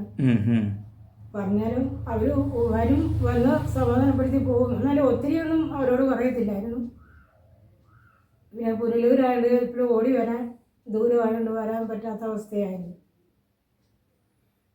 അപ്പോൾ ജീവിതത്തിൽ ഒരു 10-20 വർഷക്കാലം നരക തുല്യമായ ജീവിതമായിരുന്നു. അയൽവക്കാരോട് പറയാൻ പറ്റിയല്ല. അച്ഛൻ ഇവിടെ അറിയപ്പെടുന്ന ഗുണ്ടയായതുകൊണ്ട് അയൽവക്കാരോട് പറയാൻ പറ്റത്തില്ല. അവര് പറയും പൈസ തരാം, വീട്ടിൽ പൊക്കോ, എന്തിനാ ഇങ്ങനെ ജീവിക്കുന്നതാ എന്ന് പറയാം. എന്നാലും ഞാൻ പറയും, എന്നാലും ഇവിടുന്ന് പോകുന്നില്ല, ഇവിടെ കിടന്ന് മരിക്കുവാണെങ്കിൽ മരിക്കട്ടെ, അല്ലെങ്കിൽ അച്ഛനൊരു വിടുതൽ തരണം എന്നുള്ള രീതിയിലായിരുന്നു. പിന്നീട് എങ്ങനെയാ സിസ്റ്റർ ഈ പ്രാർത്ഥനയ്ക്കൊക്കെ പോകാനായിട്ട് തുടങ്ങിയത്? പ്രാർത്ഥന അന്നും വീട്ടില് ഞങ്ങൾ ചർച്ചകളിലായിരുന്നു പോയിക്കൊണ്ടിരുന്നത്. പിന്നെ ഇവിടെ വരുമ്പോൾ അച്ഛൻ പറയും പോകണ്ട എന്ന് പറയും. അന്നേരം മനസ്സനുവദിക്കാത്തവൻ പോകുമ്പോഴായിരിക്കും അച്ഛൻ വരുന്നത്. അന്നേരം വഴിയിലിട്ട് അടിക്കും, ഇനി പോകണ്ടെന്ന് പറഞ്ഞു. പിന്നെ കുറേ നാൾ പോകാതിരിക്കുമ്പോൾ പിന്നെ ഞാൻ ചോദിക്കും പോക്കോട്ടെ, അന്നേരം പൊക്കോളാൻ പറയും. തിരിച്ചു വരുമ്പോൾ ക്രൂസായിട്ടായിരിക്കും വരുന്നത്. അന്നേരം വഴക്കുണ്ടാക്കുകയും അടിക്കുകയൊക്കെ ചെയ്യും. ബൈബിളൊക്കെ ആണെങ്കിൽ വലിച്ചു കയറി കളയുമായിരുന്നു. ബൈബിളൊന്നും ഇനി എടുക്കണ്ട, അങ്ങനെയുള്ള ജീവിതമാണ്. ഓക്കെ, ഇത്രയും വലിയ ഒരു ഗുണ്ടയായി മദ്യപാനിയായി ജീവിച്ചിട്ട് പിന്നെ എങ്ങനെയാണ് ഈ രക്ഷയുടെ അനുഭവത്തിലേക്ക് എങ്ങനെയാണ് കടന്നു വന്നത്? രക്ഷയുടെ അനുഭവത്തിലേക്ക് എന്ന് പറഞ്ഞു കഴിഞ്ഞാൽ എനിക്ക് ഒട്ടും വിശ്വാസമില്ല. വിശ്വാസം എന്ന് പറഞ്ഞാൽ ഇവിടെ നമ്മളറിയാതെയൊക്കെ പ്രാർത്ഥനയ്ക്കൊക്കെ പോകുമ്പോഴത്തേക്ക് ഞാൻ പറയും, ഞാൻ രാവിലെ കേൾക്കുന്നത് ശാത്താൻ ഒരു വഴി ഒരുക്കി തട്ടെ എന്ന് പറഞ്ഞാണ് മദ്യം. അന്നേരത്തേക്ക് എന്നേലും ഒരു വഴി ഒരുക്കും, അത് മദ്യം അടിക്കും. മദ്യം അടിച്ചിട്ട് ഇവള് ഉച്ചയൊക്കെ ആകുമ്പോഴായിരിക്കും പ്രാർത്ഥന കഴിച്ച് വരുന്നത്. ആ സമയത്തായിരിക്കും ഞാൻ വരുന്നത്. അവിടുന്ന് ആ ബൈബിളും വലിച്ച് ചെറിയ അടിയും കൊടുത്ത് വലിച്ചുകൊണ്ട് ഇങ്ങോട്ട് വരും. ആൾക്കാർ ഇങ്ങനെ സിനിമ കാണുന്ന പോലെ രണ്ട് സൈഡിൽ നിന്ന് ആൾക്കാർ ഇങ്ങനെ കണ്ടുകൊണ്ട് നിൽക്കും, ഒന്നും മിണ്ടത്തില്ല. അങ്ങനെ ഇരിക്കുന്ന ഇതുപോലെ ഞാൻ പറഞ്ഞ ഇപ്പോൾ എനിക്കതിന് ലജ്ഞയാവുക അത് പറയാൻ തന്നെ. അതുപോലെ ഞാൻ കറിയൊക്കെ വെച്ച് ചട്ടിയോട് കൂടി ഇവിടെ തലയ്ക്ക് അടിക്കുമായിരുന്നു, ചോറ് എടുത്ത് വലിച്ചെറിയുമായിരുന്നു. അടുക്കളയെന്ന് പറഞ്ഞാൽ ഒരു കുഴിയാണ്. ആ കുഴിക്കകത്തിട്ട് ഞാൻ അടുക്കള ഒരു വലിയ കുഴിയുണ്ട്, കുഴിക്കകത്തിട്ട് ചവിട്ടുമായിരുന്നു. അതുപോലെ ഒരു മശാനത്തിൽ ഇതിലും ഐശ്വര്യം ഉണ്ടെന്ന് എനിക്ക് തോന്നുന്നത്. നമ്മുടെ വീടിനേക്കാളും ഐശ്വര്യം ഉണ്ടായിരുന്നു. എപ്പോഴും കൂട്ടുകാരും അങ്ങനെ ഞാൻ പറഞ്ഞില്ല, എനിക്കത് പറയാൻ പോലും ലജ്ഞയാണ്. ഇന്ന് അങ്ങനെ ഇരിക്കുന്ന സമയത്ത് ഒരു ദിവസം ഞാൻ ഇവക്കൊണ്ട് തല്ലും കൊടുത്ത് ഇവിടെ മൂക്കിക്കൂടിയും വായിക്കൂടിയും എല്ലാം ചോരയും വന്ന് ഞാനിങ്ങനെ കിടക്കുന്ന സമയത്ത് ഈ തോപ്പിൽ ഷാജ് എന്ന് പറഞ്ഞൊരു ഒരു വീട്ടിൽ പോയി, ഷാജാനും കുടുംബം കൂടെ ഒരു വീട്ടിൽ പോയതാണ്. വീട്ടിൽ പോയിട്ട് അവർ ഈ റോഡ് വഴിയാണ് വന്നു കഴിഞ്ഞപ്പോഴത്തേക്ക് ഷാജാൻ എന്നോട് പറഞ്ഞതാണ്, ഈ വീട്ടിൽ കയറെന്ന് പറഞ്ഞ് ഇങ്ങനെ പ്രേരിപ്പിച്ചുകൊണ്ടിരിക്കുക. ഷാജാൻ പകുതി അങ്ങ് പോയി, ഈ പാരാത്രിക്ക് എങ്ങനെയാണ് ഒരു വീട്ടിൽ കയറി ചെല്ലുന്നത് എന്ന് പറഞ്ഞു. അപ്പോൾ ഷാജാനെ കണ്ടു പരിചയമുണ്ട്, അയാൾ സംസാരിച്ചിട്ടൊന്നുമില്ല. ഇവളുമായിട്ട് പരിചയമുണ്ട്, ഏജിലായിരുന്നു ഇവരെല്ലാം വരുന്നത്. അങ്ങനെ നിൽക്കുന്ന സമയത്ത് ഷാജാൻ ഇങ്ങനെ പറഞ്ഞു, ഞാൻ ഒരു വെട്ടം ഉണ്ടെങ്കിൽ കയറും, അല്ലെങ്കിൽ ഞാൻ ഒന്ന് വിളിക്കുമ്പോൾ കഥ തുറന്നാൽ ഞാൻ കയറാമെന്ന് പറഞ്ഞ് അങ്ങനെ വന്നപ്പോൾ വെട്ടമുണ്ട്. കഥവിന് മുട്ടിക്കഴിഞ്ഞപ്പോഴത്തേക്ക് ജോഡി ചെന്ന് കഥ തുറന്നപ്പോഴത്തേക്ക് പെട്ടെന്ന് അവർ ഭാര്യയും ഭർത്താവും കൂടെ കയറി വന്നിട്ട് എന്നോട് പറഞ്ഞു, അല്ല സജി എന്തേലും ചോദിച്ചു. ഞാൻ അങ്ങനെ കിടക്കുക. ഇവിടെ എന്നെ വിളിച്ചു, അതെ ഷാജാൻ വന്നേക്കുന്നു. ഞാൻ ചോദിച്ചു ഏത് സ്റ്റോറിലെയാണ് വന്നേക്കുന്നതെന്ന് പറഞ്ഞു. അങ്ങനെ ഞങ്ങൾക്ക് ഏറ്റിങ് വന്നു കഴിഞ്ഞപ്പോൾ ഷാജാൻ ഇങ്ങനെ മോനെ യേശു വിടിവിക്കും, യേശു മോനെ സ്നേഹിക്കുന്നു, അങ്ങനെ വചനങ്ങൾ പറഞ്ഞു. കുറേ ഇങ്ങനെ സംസാരിച്ച് കഴിഞ്ഞപ്പോൾ ഞാനോർത്ത് ഈ പറവക്കോടും കൂടി ഉള്ളൂ, ബാക്കി എല്ലാം തീർന്നു, ഇനി ഇതും കൂടെ കേൾക്കാത്തതിൻ്റെ ഒരു കുഴപ്പമുള്ളൂ എന്ന് പറഞ്ഞു. ഷാജാൻ ഇങ്ങനെ വന്ന് വചനം പറഞ്ഞു, പ്രാർത്ഥിച്ചു. അധികം സമയം നിന്നില്ല, ഒരു കുറച്ചു നേരം നിന്നിട്ട് പ്രാർത്ഥിച്ച് ഷാജാൻ അങ്ങ് പോയി. അപ്പം എൻ്റെ ഉള്ളിൽ അന്നേരം തൊട്ട് എന്തോ ഒന്ന് തട്ടി. ഇതൊക്കെ തെറിയൊക്കെ പറഞ്ഞ ഉള്ളിൽ ഈ ഒരു പറവക്കോള് ഉള്ളൂ എന്നൊക്കെ എൻ്റെ ഉള്ളിലൊക്കെ ഇങ്ങനെ പറയുന്നുമുണ്ട്. ബാക്കി ഇങ്ങനെ നിൽക്കുന്ന സമയത്താണ് എൻ്റെ ഉള്ളിൽ എന്തോ ഒരു വിഷയം ഇങ്ങനെ അലട്ടുന്ന പോലെ വന്നു. അങ്ങനെ പിറ്റേ ഞാൻ ഒരാഴ്ചയായിട്ട് പിന്നെയും മദ്യപാനം ഇങ്ങനെ തുടർന്നു. ഒരു ദിവസം ഞാൻ പല പ്രാവശ്യം ഞാൻ നിർത്തണമെന്ന് ആഗ്രഹിച്ചിട്ടുണ്ട്. അത് രാവിലെ ഞാൻ പറയും ഇനി എന്നെ കിട്ടത്തില്ല, ഞാൻ മദ്യപാനം നിർത്തുമെന്ന് പറയും. ഞാനൊരു 2 മണിക്കൂർ കഴിയുമ്പോൾ വീണ്ടും ചെയ്യും. അതേ രീതിയിലാണ്. അപ്പം പാർട്ടിക്കാരായതുകൊണ്ട് എന്നേലും കാര്യങ്ങൾ സഹായിച്ചു കൊടുത്ത് MLA കൊണ്ടൊന്ന് വിളിച്ചു പറയിപ്പിച്ച് അങ്ങനെയൊക്കെ ഞാൻ ഇഷ്ടംപോലെ, എനിക്ക് മദ്യത്തിനൊരു പഞ്ഞവുമില്ല. പിന്നെ ഇങ്ങോട്ട് മദ്യം അടിച്ചു കഴിഞ്ഞാൽ ഒരു തല്ലുണ്ടാക്കാതെ പോകുന്നത് എനിക്കിഷ്ടമല്ല. അങ്ങനെ മദ്യം ഒരു തല്ലും ഉണ്ടാക്കി പോലീസ് കേസുമായി 3-4 കേസൊക്കെ ഉണ്ടായിരുന്നു. അപ്പം കൊലപാതക കേസുണ്ട്, ലോഡിങ്ങാരുടെ തല അടിച്ചു പൊട്ടിച്ച്, അങ്ങനെയൊക്കെ ഭയങ്കരമായ കേസുകളൊക്കെ ഉണ്ട്. അങ്ങനെ ഇരിക്കുന്ന സമയത്താണ് ഷാജാൻ വന്ന് പ്രാർത്ഥിച്ച് അങ്ങ് പോയി. ഞാനൊരു ദിവസം ഞാൻ മദ്യം അടിച്ചുകൊണ്ട് നിന്നപ്പം പെട്ടെന്ന് ഒരു ഫുള്ള് തീർന്നില്ല, 1 റൗണ്ട് ഒഴിച്ച് ഞങ്ങളെല്ലാവരും കൂടെ ഇങ്ങനെ അടിച്ചപ്പോൾ പറഞ്ഞു 1 ഗ്ലാസ് അടിച്ചു കഴിഞ്ഞപ്പോഴത്തേക്ക് ഇനി അടിക്കരുതെന്ന് എൻ്റെ ഹൃദയത്തിൽ ഇങ്ങനെ ഞാൻ പറഞ്ഞു, ഇന്ന് ഇവിടെ യേശുവിൻ്റെ നാമത്തിൽ ഞാൻ മദ്യപാനം നിർത്തുന്നു എന്ന് പറഞ്ഞ് ഞാൻ ചെയ്ത ഒരു ഉപകാരം എന്ന് പറഞ്ഞാൽ യേശുവിൻ്റെ നാമത്തിലാണ്. പല പ്രാവശ്യവും ഞാൻ നിർത്തിയിട്ടുണ്ട്, എൻ്റെ സ്വയം ആയിട്ട് ഞാൻ നിർത്തിയിട്ടുണ്ട്. പക്ഷേ അതിന് യേശുവിന് മദ്യശാലയിൽ യേശു വരുമോ എന്ന് ചോദിച്ചാൽ യേശു ഉറപ്പായിട്ട് വരും. ഞാൻ യേശുവിൻ്റെ നാമത്തിൽ ഇനി ഞാൻ മദ്യപിക്കുകയായിരുന്നു, ക്ലാസ് താമത്തി വെച്ചിട്ട് ഗുഡ് ബൈ പറഞ്ഞ് പോന്നു കഴിഞ്ഞു. ഇത് ഈ മദ്യത്തിൻ്റെ ഒരു ഇത് അങ്ങനെ നിന്ന് കഴിഞ്ഞപ്പോഴത്തേക്ക് ഞാൻ ഷാജാനെ വിളിച്ചു, ഷാജ എനിക്ക് മീറ്റിംഗ് ഒന്ന് പോകണം, അത് എവിടെയാണെന്ന് ചോദിച്ചു. അന്നേരം ഇങ്ങനെ CSI ബാങ്കിൻ്റെ ഓഡിറ്റോറിയത്തിൽ ഒരു മീറ്റിംഗ് ഉണ്ട്. അപ്പോൾ ഷാജാൻ എന്നോട് പള്ളിയിൽ വരാൻ വിളിച്ചിട്ടില്ല, ഒന്നും വിളിച്ചിട്ടില്ല. യേശു ജീവിക്കുന്നു, യേശു മോനെ സ്നേഹിക്കുന്നു, യേശു അത്ഭുതം ചെയ്യും, അവസ്ഥകൾ മാറും. ഒരു നേരത്തെ ആഹാരമില്ലാതെ ഇരിക്കുന്ന സമയത്താണ് ഞാൻ യേശുവിനെ എൻ്റെ രക്ഷിതാവായി ആ ഷാപ്പി അത് എടശ്ശേരി എന്ന് പറഞ്ഞ് അവിടെ നിന്നാണ് ഞാൻ യേശുവെ എൻ്റെ ഉള്ളത്തിൽ വരണം, എനിക്ക് നിർത്താൻ പറ്റത്തില്ല, യേശു എന്നെ നിർത്തണമെന്ന് പറഞ്ഞ് ഞാൻ പ്രാർത്ഥിച്ചോണ്ട് ഇറങ്ങി വന്ന് പിന്നെ ഷാജാനോട് ചോദിച്ചു, ഇവിടെ മീറ്റിങ്ങിന് കൂടി കഴിഞ്ഞപ്പോഴത്തേക്ക് എൻ്റെ ജീവിതത്തിൽ ഞാൻ അന്നേരമൊക്കെ ഒത്തിരി പേരെ കാണുന്നുണ്ട്. നിർത്തിയിട്ട് പിന്നെ ഇവർ പോയി മദ്യപിക്കുന്നതൊക്കെ കാണുന്നുണ്ട്. ഞാൻ പറഞ്ഞു, കർത്താവേ, അതുപോലെ ഒരു മാറ്റമല്ല എനിക്ക് വേണ്ടത്. എനിക്ക് നിത്യമായ ഒരു ജീവിതത്തിൽ ഒരു സമാധാനവും എനിക്കൊരു ഐശ്വര്യവും ഒക്കെ വരണം. എൻ്റെ ഭാര്യയെ സ്നേഹിക്കണം, എൻ്റെ പിള്ളേരെ ഇതുപോലെയാണ്, പിള്ളേരെ കൊണ്ടുവരണം. ഞാൻ എൻ്റെ പൊട്ടി ഞാൻ കരഞ്ഞു. ഈ രാത്രി എന്ന് പറഞ്ഞു കഴിഞ്ഞാൽ ഇപ്പോഴും പാരാത്രിക്ക് ഞാൻ പെട്ടെന്ന് എഴുന്നേറ്റ് ബൈബിൾ വായിക്കും, പ്രാർത്ഥിക്കും. എനിക്കറിയത്തില്ല, അത് കഴിയുമ്പോൾ ഞാൻ വീണ്ടും 2 മണിക്കോ 1 മണിക്കോ ഒക്കെ എപ്പോഴാണെന്ന് അറിയത്തില്ല കിടന്ന് ഒന്ന് ഉറങ്ങിക്കഴിയുമ്പോൾ ഞാൻ ഇവള് പറയും സുവിശേഷ പ്രസംഗമൊക്കെ ഞാൻ വെച്ച് കേട്ടോണ്ടിരിക്കും. എന്നിട്ട് ഇവള് പറയും ഈ പാരാത്രിക്കാവും സുവിശേഷം കേൾക്കുന്നത് ഒരു 1 മണിയൊക്കെ ആകുമ്പോൾ. അപ്പം അതുപോലെ പണിയുണ്ട് ഇവിടെ. എന്നിട്ട് ഞാൻ ഈ സുവിശേഷം, എന്നിട്ട് ഞാൻ അവിടുന്ന് ഏറ്റു വന്ന് വേറെ മാറി എന്നിട്ട് വന്ന് ഈ ഹാളി വരും, ഹാളി വന്ന് ഇതൊക്കെ കേട്ടോണ്ടിരിക്കും. അങ്ങനെ ഇരിക്കുന്ന സമയത്ത് ഞാൻ എപ്പോഴും പറയും, കർത്താവ് എന്നെ നിയന്ത്രിക്കണം, എന്നെ കൊണ്ട് സാധിക്കത്തില്ല, യേശു എൻ്റെ ജീവിതത്തിൽ അത്ഭുതം ചെയ്യണമെന്ന് പറഞ്ഞ് എന്നെ അങ്ങ് പരിശുദ്ധാത്മാവേ എന്നെ നടത്തണേന്ന് പറയും. ഞാനത് അന്നും അത് 10-20 വർഷമായി രക്ഷിക്കപ്പെട്ടിട്ട്. അന്ന് തൊട്ട് ഇന്ന് വരെ എൻ്റെ ജീവിതത്തിൻ്റെ അവസ്ഥകൾ, ഇന്ന് എൻ്റെ ജോലിയെ ഞാൻ ഇവിടെ ഇരുത്തിക്കൊണ്ട് പറയുന്നത് ഒരു ഇങ്ങനെ തൊട്ട് അങ്ങനെ പോലും ഞാൻ ചെയ്തിട്ടില്ല. അതുപോലെ തന്നെ എൻ്റെ ജീവിതത്തിൽ ഞാൻ അവളോട് ക്ഷമ ചോദിച്ചു. പറ്റിപ്പോയത് വേറൊരു സ്ത്രീ ആണെങ്കിൽ നിൽക്കത്തില്ല. വേറെ സത്യം പറയുക, ഏത് തകർന്ന ജീവിതമുണ്ടെങ്കിലും എത്ര കൂട്ടി യോജിപ്പിക്കാൻ പറ്റത്തില്ലെന്ന് പറഞ്ഞ് എൻ്റെ കുടുംബത്തെ യേശു യോജിപ്പിച്ച കാരണം എനിക്ക് 100% ഉറപ്പുണ്ട്. കാര്യം എന്നാന്ന് ചോദിച്ചു കഴിഞ്ഞാൽ, എനിക്ക് യേശു വിടുവിക്കുമെന്ന് പറഞ്ഞാൽ അത് എൻ്റെ ജീവിതത്തിൽ നടന്ന സംഭവമാണ്. എൻ്റെ ഈ ചുറ്റുപാട് ആരോട് ചോദിച്ചാലും, ഞങ്ങളൊരു ഞായറാഴ്ച ചർച്ചിൽ പോയില്ലെങ്കിൽ ആദ്യം ചർച്ചിൽ പോകാതിരിക്കത്തില്ല. കാര്യം ഒരു ദിവസം ഇച്ചിരി താമസിച്ചെങ്കിൽ അയലപ്പൻകാർ ചോദിക്കും, സജി എന്നാ പോകാത്തതെന്ന് ചോദിക്കും. അപ്പം ഞാൻ പറയും, ഇച്ചിരി താമസിച്ച് പോകാൻ തുടങ്ങുകയെന്ന് പറയും. അതുപോലെ ഞങ്ങൾ പോകുന്ന കണ്ടോണ്ട് ഇപ്പോൾ പറയും, അവർ ഈ പണിക്കാരൊക്കെ വന്ന് ഇവിടെ പണിതുകൊണ്ടിരിക്കുമ്പോൾ പറയും, ഞങ്ങളുടെ സാക്ഷ്യം അവരാണ് പറയുന്നത്, ഈ അയലപ്പൻകാരൻ പറയുന്നത്, ഇതുപോലെ തകർന്ന ജീവിതത്തിൽ നിന്ന് യേശു വിടിവിച്ച ഒരു കുടുംബമാണ്. എന്നാന്ന് ചോദിച്ചു കഴിഞ്ഞാൽ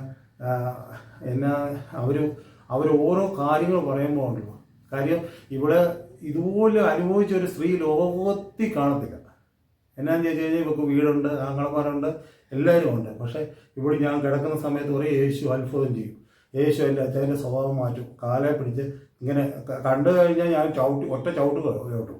അതേ രീതിയിൽ ഇരിക്കുമ്പോൾ ഇവിടെ വന്നിട്ട് ഇങ്ങനെ കൈ തൊട്ട് പ്രാർത്ഥിക്കും. യേശു അത്ഭുതം ചെയ്ത് എൻ്റെ ജീവിതത്തിൽ ചെയ്യാത്ത കാര്യങ്ങൾ, ഞാൻ ഒരു നേരത്തെ ആഹാരമില്ലാതെ അലഞ്ഞ സമയത്ത് കർത്താവിൽ ചേർന്ന് കഴിഞ്ഞപ്പോൾ എൻ്റെ ജീവിതത്തിൽ ഞാൻ പറഞ്ഞു, ഷായിച്ച ഞാൻ രക്ഷിക്കപ്പെടുകയൊക്കെ ചെയ്തു.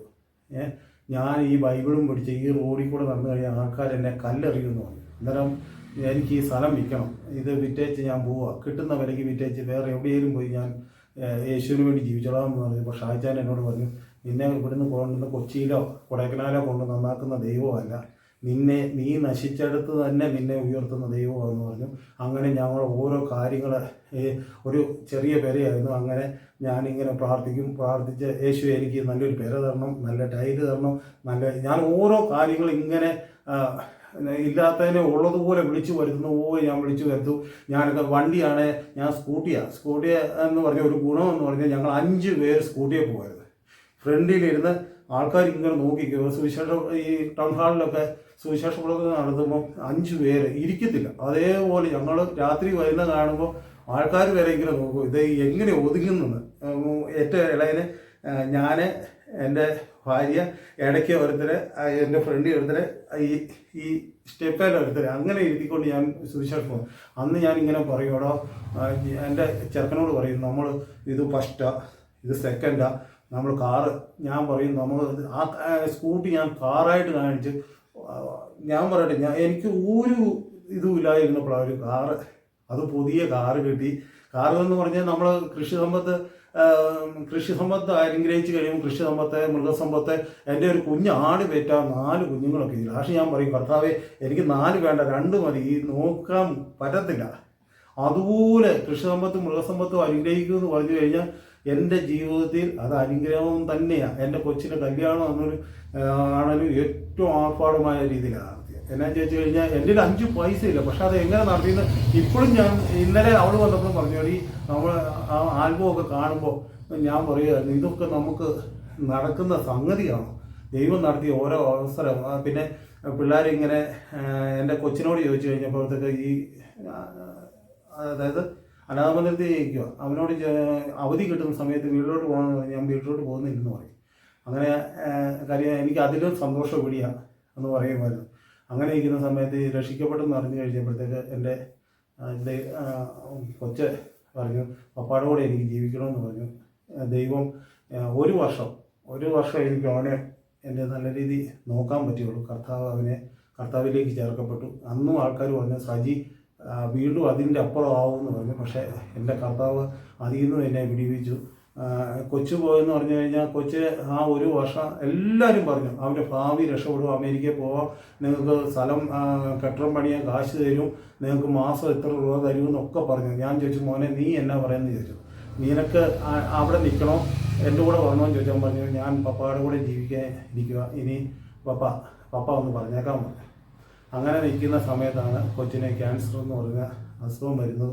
അതറിയത്തില്ല. ഒരു വർഷമായി കഴിഞ്ഞ് തലേദിവസം വരെ അവൻ സന്തോഷമായിട്ട് ചിരിച്ച് കളിച്ച് ആഹാരവും കഴിച്ച് എന്ന് പറഞ്ഞാൽ സാധാരണ ക്യാൻസർ വന്നു കഴിഞ്ഞാൽ ഭയങ്കര അസ്വസ്ഥതയൊക്കെയാണ്. ഈ വയർ വീർത്ത് ഒരു കുത്തിയൊക്കെ എടുക്കണം ഇതെല്ലാം. ഞാൻ എന്നിട്ട് കർത്താവെ തരുവാണെങ്കിൽ എനിക്ക് നേരെയോനെ തരണം, അല്ലെങ്കിൽ അങ്ങ് എടുത്തോണമെന്ന് പറഞ്ഞു. കാര്യം ഇവൻ്റെ വേദനയൊക്കെ. പക്ഷെ അവൻ പറയും പപ്പ രക്ഷയില്ല, ഞാൻ ഇനി പപ്പ ദൈവത്തിലൂടെ പോവാന്നൊക്കെ അവൻ എന്നോട് ഇങ്ങോട്ട് പറയുമായിരുന്നു. പക്ഷെ അവൻ പറഞ്ഞു പപ്പയുടെ കൂടെയുള്ള ജീവിതം എനിക്ക് ഏറ്റവും നല്ല ജീവിതം പപ്പ എനിക്ക് തന്നെ. അവൻ ആ വർത്തമാനം പറയുമ്പോൾ നമ്മൾ അതിശയിക്കും. വലിയൊരു പറയുന്ന പോലെ അവൻ ഓരോ കാര്യങ്ങൾ പറയുന്നത്. അവസാന നിമിഷം വരെ അതുപോലെ ഞാൻ കൊണ്ടു നടന്നു.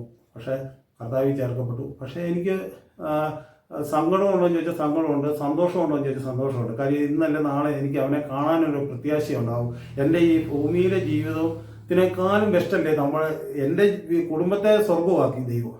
പക്ഷെ ഞാൻ നോക്കുമ്പോൾ ഇപ്പം ഞാൻ പോയാൽ പോലും എനിക്ക് ഒരാശങ്കയില്ല. എൻ്റെ ഭാര്യയെ നോക്കണമെന്നോ കൊച്ചിനെ നോക്കണമെന്നോ അത് അവർ ദൈവം ഏറ്റവും ബെസ്റ്റായിട്ടേ നടത്തുള്ളൂ. പക്ഷെ ദൈവത്തിനോട് നിൽക്കുന്ന ഒരു ജീവിതം എന്ന് പറഞ്ഞാൽ മരണത്തേലും പേടിക്കേണ്ട, ജീവിച്ചിരിക്കുന്ന സമയങ്ങളിൽ അത് സ്വർഗം. അതായത് എൻ്റെ വീടിനെ ഞാൻ നരകമായി നിൽക്കുന്ന സമയത്ത് യേശു വിളിച്ചു കഴിഞ്ഞാൽ എനിക്ക് ഒരു സന്തോഷവും ഉണ്ടാകത്തില്ല. കാര്യം എൻ്റെ വീടിനെ സ്വർഗമാക്കി യേശു എന്നെ വിളിച്ചു കഴിഞ്ഞാൽ ഞാൻ സന്തോഷമായിട്ടേ പോകത്തുള്ളൂ. കാര്യം എന്താണെന്ന് വെച്ചാൽ എൻ്റെ വീടിനെ സ്വർഗമാക്കി എൻ്റെ ഭാര്യ ഞാൻ ഇവിടെ കൊണ്ടു നടക്കത്തില്ലായിരുന്നു ഒരിടത്തും.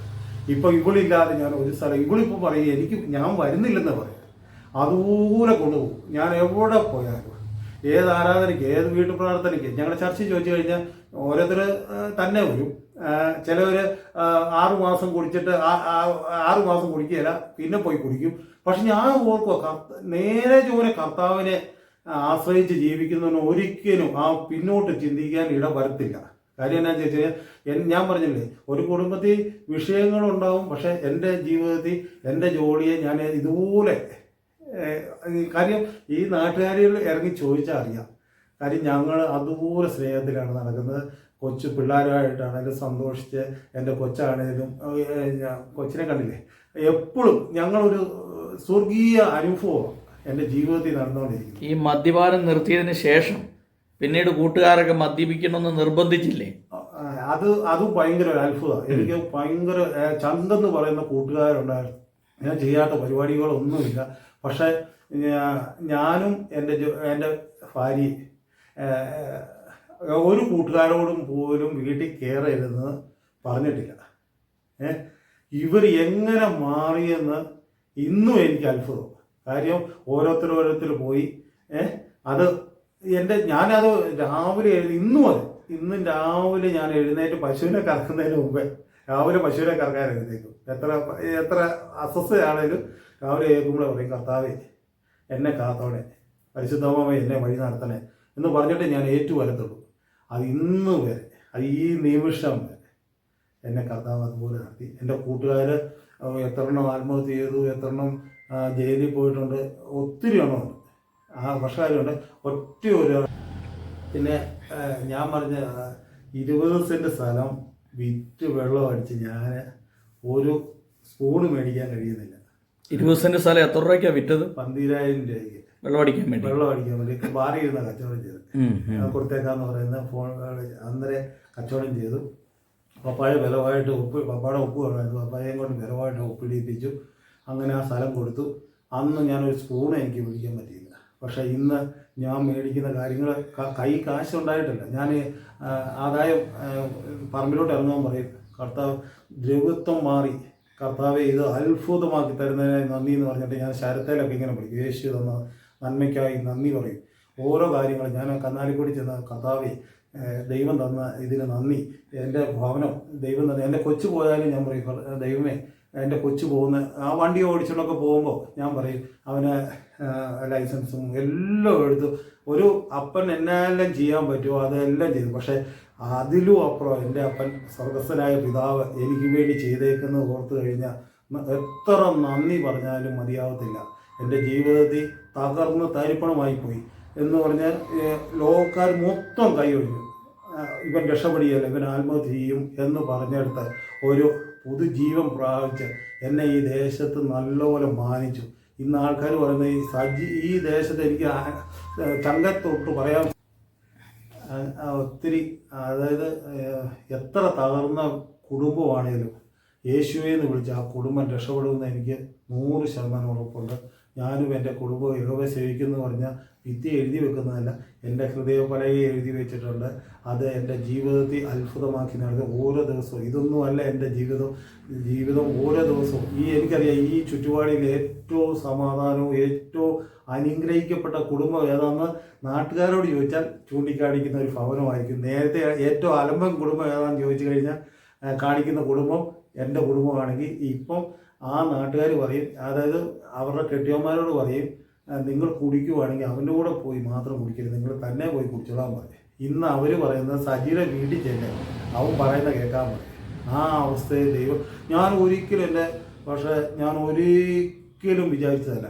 കാര്യം എന്താണെന്ന് പറയുക, ഈ ദേശത്ത് ഇതുപോലെ ദൈവം ജനത്തിൻ്റെ മനസ്സ് മാറ്റുമെന്ന് ഞാൻ വിചാരിച്ചില്ല. കാര്യം ഞാൻ ഈ ബൈബിളും ഞാൻ ഈ ജോലിയൊക്കെ കൈ പിടിച്ചിട്ടൊക്കെ നടക്കുന്നത് കാണുമ്പോഴത്തേക്ക് ആൾക്കാർ പുച്ഛിക്കും, കാർക്കിച്ച് തുപ്പുമെന്നൊക്കെ വിചാരിച്ചത്. പക്ഷേ ദൈവം ഏറ്റവും ബെസ്റ്റാക്കി അവരുടെ വായും കൊണ്ട് അനുഗ്രഹിക്കപ്പെട്ട കുടുംബം, അനുഗ്രഹിക്കപ്പെട്ട മക്കളുണ്ടായേക്കുന്നു എന്ന് പറയാൻ തക്കവണ്ണം ഒരുക്കിയിരിക്കുന്ന കാര്യം. എൻ്റെ സാക്ഷി ഞാനല്ല പറയുന്നത്, ഈ നാട്ടുകാരാണ് പറയുന്നത്.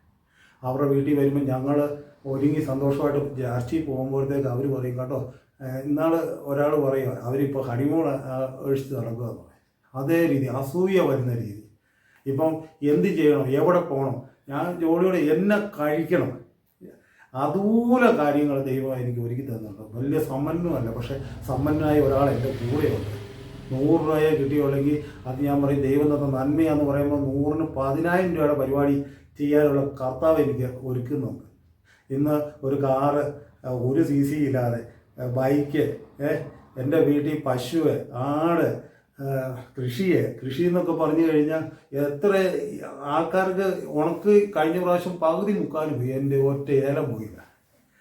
അത് ഞാൻ അങ്ങോട്ടുമായിട്ട് പറയും, എൻ്റെ കഴിവ് കൊണ്ടൊന്നുമല്ല. ഞാൻ ഇറങ്ങി ചെല്ലുമ്പോൾ യേശു തന്നതിനായി നന്ദി പറയും. എപ്പോഴും നന്ദി അല്ലാതെ ഒരു വാക്കെൻ്റെ ആവിന്ന് വരത്തില്ല. ദൈവം ചെയ്ത നന്മകൾക്കായി 1000 നിങ്ങളുടെ ആരുടെയും ജീവിതത്തിൽ തകർന്നു പോയിട്ടുണ്ടോ? നിങ്ങൾ യേശുവേ എന്ന് വിളിച്ചു കഴിഞ്ഞാൽ ആ യേശു വരും. നിങ്ങൾ വിതയ്ക്കണം. നിങ്ങളുടെ നാവ് കൊണ്ട് വിതച്ച് കഴിഞ്ഞാൽ എൻ്റെ വീട്ടിൽ അനുഗ്രഹം, ഞാൻ മുടിഞ്ഞു പോട്ടെ എന്ന് പറഞ്ഞ് കയറുമ്പോൾ അത് മുടിഞ്ഞു പോകുമായിരുന്നു. പക്ഷെ ഞാൻ പിന്നെ പറയാൻ തുടങ്ങി, ഇത് അനുഗ്രഹിക്കപ്പെട്ട, ഇത് ഉയർച്ച തന്നെ പ്രാപിക്കും. ഞാൻ ഉയരാൻ തുടങ്ങി. എൻ്റെ മക്കൾ അനുഗ്രഹിക്കപ്പെടും. എൻ്റെ പിള്ളേർക്കൊന്നും ഒരു ട്യൂഷനുമില്ല. അവർ ഓരോ ഇതിൽ കയറുമ്പോഴും അത്ഭുതമായിട്ടാണ് അവരെ ദൈവം നടത്തുന്നത്.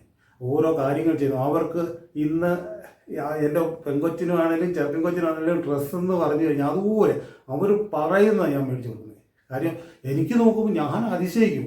ഒരാഴ്ച ഞാൻ ജോലിയോട് പറയും, അടി ഇത്ര രൂപ എനിക്ക് ചിലവാന്ന് പറയും. പക്ഷേ ഞാൻ ആ പശുവിൻ്റെ കറവയുടെ പാലിൻ്റെ പൈസ കിട്ടുമ്പോൾ ഞാൻ ആദ്യം കയ്യിലോട്ട് എടുക്കുമ്പോൾ ദൈവമേ ഇത്രയും തന്നേനായി നന്ദി, എനിക്ക് മിച്ചം വരും. പക്ഷേ എന്നാണെന്നറിയോ, ദൈവത്തിന് സ്തോത്രം ചെയ്യുക. നിങ്ങൾ 100 രൂപയേ ഉള്ളൂ, ദൈവത്തിന് സ്തോത്രം ചെയ്യുക. നിങ്ങൾ വിതയ്ക്ക്, നിങ്ങളുടെ നാവ് കൊണ്ട് വിതയ്ക്ക്.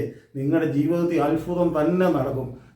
രോഗങ്ങൾ മാറും, ശാപങ്ങൾ മാറും, ദാരിദ്ര്യം മാറും. എല്ലാം കൊണ്ടും ഏറ്റവും സമ്പന്നനായ ഒരാളേ ഉള്ളൂ, എൻ്റെ യേശു മാത്രം. തകർന്ന കുടുംബം ഉണ്ടെങ്കിൽ നിങ്ങൾ ജീവിതത്തിൽ ഒരിക്കലും നിരാശപ്പെടരുത്. നിങ്ങൾ ആ ഭർത്താവിനെ നോക്കി പറ, എൻ്റെ ഭർത്താവിൻ്റെ കുടി മാറ്റുക തന്നെ, മാറ്റിയതിനായി സ്തോത്രം പറ. അങ്ങനെ തന്നെ നടക്കും. എൻ്റെ ഭാര്യ എൻ്റെ കാലെ തൊട്ട് ഇങ്ങനെ പ്രാർത്ഥിക്കുമായിരുന്നു, അച്ഛൻ്റെ കുടി മാറിയാനായി നന്ദി എന്ന് പറയുമായിരുന്നു. പക്ഷെ അത് ഇന്നോ 2-3 ദിവസം കൊണ്ടൊന്നും ഫലം കണ്ടില്ലേലും അതിന്, അതായത് പണ്ട് ഒരാൾ ഒരു സുവിശേഷം, ഓരോ തുള്ളി വെള്ളം വീഴുമ്പോൾ നമ്മൾ ആ വെള്ളം അറിയത്തില്ല ഇത് കുഴിയുന്നുണ്ടെന്ന്. ഒരു കുറേ നാൾ കഴിയുമ്പോൾ നമുക്ക് നോക്കുമ്പോൾ ഒരു ചെറിയ കുഴി കാണാം. അതുപോലെ നമ്മുടെ ജീവിതത്തിൻ്റെ അവസ്ഥകൾ മാറും. എൻ്റെ ഞാൻ പറഞ്ഞില്ലേ, ഓരോ കാര്യങ്ങളും ദൈവം അത്ഭുതമാക്കും. ജീവിതത്തിൽ ഞങ്ങളെ ഇത്രയും ഉയർത്തിയ ദൈവത്തിന് 1000 നന്ദി. അതായത് ഈ കടബാധ്യതകളൊക്കെ ഭാരപ്പെടുന്ന ആളുകളുണ്ട്. ചില ആളുകളൊക്കെ വിളിച്ചിട്ട് പറയും, എനിക്ക് ആത്മഹത്യ ആണ് എൻ്റെ മുമ്പിലുള്ളൂ, ഞാൻ ഇനി എന്ത് ചെയ്യും, എങ്ങനെ എൻ്റെ ഭാരം മാറും എന്നൊക്കെ പറഞ്ഞ് ഫോൺ ചെയ്യുന്ന ഒരുപാട് ആളുകളുണ്ട്. അങ്ങനെയൊക്കെയുള്ള ആളുകളോട് എന്താണ് അച്ചായൻ്റെ ജീവിതവുമായി ബന്ധപ്പെട്ട ഒരു സന്ദേശം പറയാനായിട്ടുള്ളത്? ഞാനിത് വന്നു കഴിഞ്ഞ് പലിശയ്ക്ക് പൈസ എടുക്കുമായിരുന്നു. പൈസ എടുത്ത് ഞാൻ ആ മുറ്റത്ത് നിന്ന് പറയും, കർത്താവേ, ഞാൻ ഈ പലിശയ്ക്ക് കാശ് മേടിക്കുന്ന കർത്താവ് കണ്ടല്ലോ, ഇനി ഇത് ഇടവരുത്തരുതെന്ന് പറയും. പക്ഷേ ഇന്ന് സത്യം പറയും, ഞാൻ പലിശയ്ക്ക് പൈസ എടുത്തിട്ട് ഒത്തിരി നാളായി. ഇവളും പറയും, അതൊക്കെ എങ്ങനെ നിന്ന് അച്ചായാൻ ചോദിക്കുമ്പോൾ പറയും, ഞാൻ പറയും കർത്താവ് മാറ്റിയതെന്ന് പറയും. നമ്മൾ ആത്മഹത്യ ഒരു പോലെ അവൻ്റെ ദാരിദ്ര്യം നമ്മളെ സമ്പന്നനാക്കിയപ്പോൾ.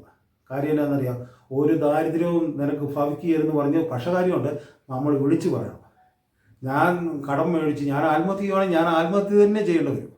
ഞാൻ ഇനിയും കടം മേടിക്കും, വായ്പ മേടിക്കത്തില്ല, വായ്പ കൊടുക്കാനുള്ള സമൃദ്ധി എനിക്ക് തരും. നമ്മുടെ നാവ് കൊണ്ട് പ്രവചിക്കുന്നതേ സംഭവിക്കത്തുള്ളൂ. ഉയർച്ച പ്രാപിക്കുമെന്ന് പറഞ്ഞാൽ നീ ഉയർച്ച തന്നെ പ്രാപിക്കും, താഴ്ച പ്രാപിക്കുമെന്ന് പറഞ്ഞാൽ താഴ്ച തന്നെ പ്രാപിക്കും. എൻ്റെ വീട് അനുഗ്രഹിക്കപ്പെടുമെന്ന് പറഞ്ഞാൽ അനുഗ്രഹം തന്നെയായിരിക്കും വീട്ടിൽ. എൻ്റെ വീട് ശാപമെന്ന് പറഞ്ഞാൽ ശാപമായിട്ട് തന്നെ നിൽക്കും. കാര്യം ബൈബിളിൽ പറയുന്നുണ്ട്, നിൻ്റെ നാവ് ഇല്ലാത്തതിനെ ഉള്ളതുപോലെ വിളിച്ചു വരുത്തണമെന്നാണ് പറഞ്ഞത്.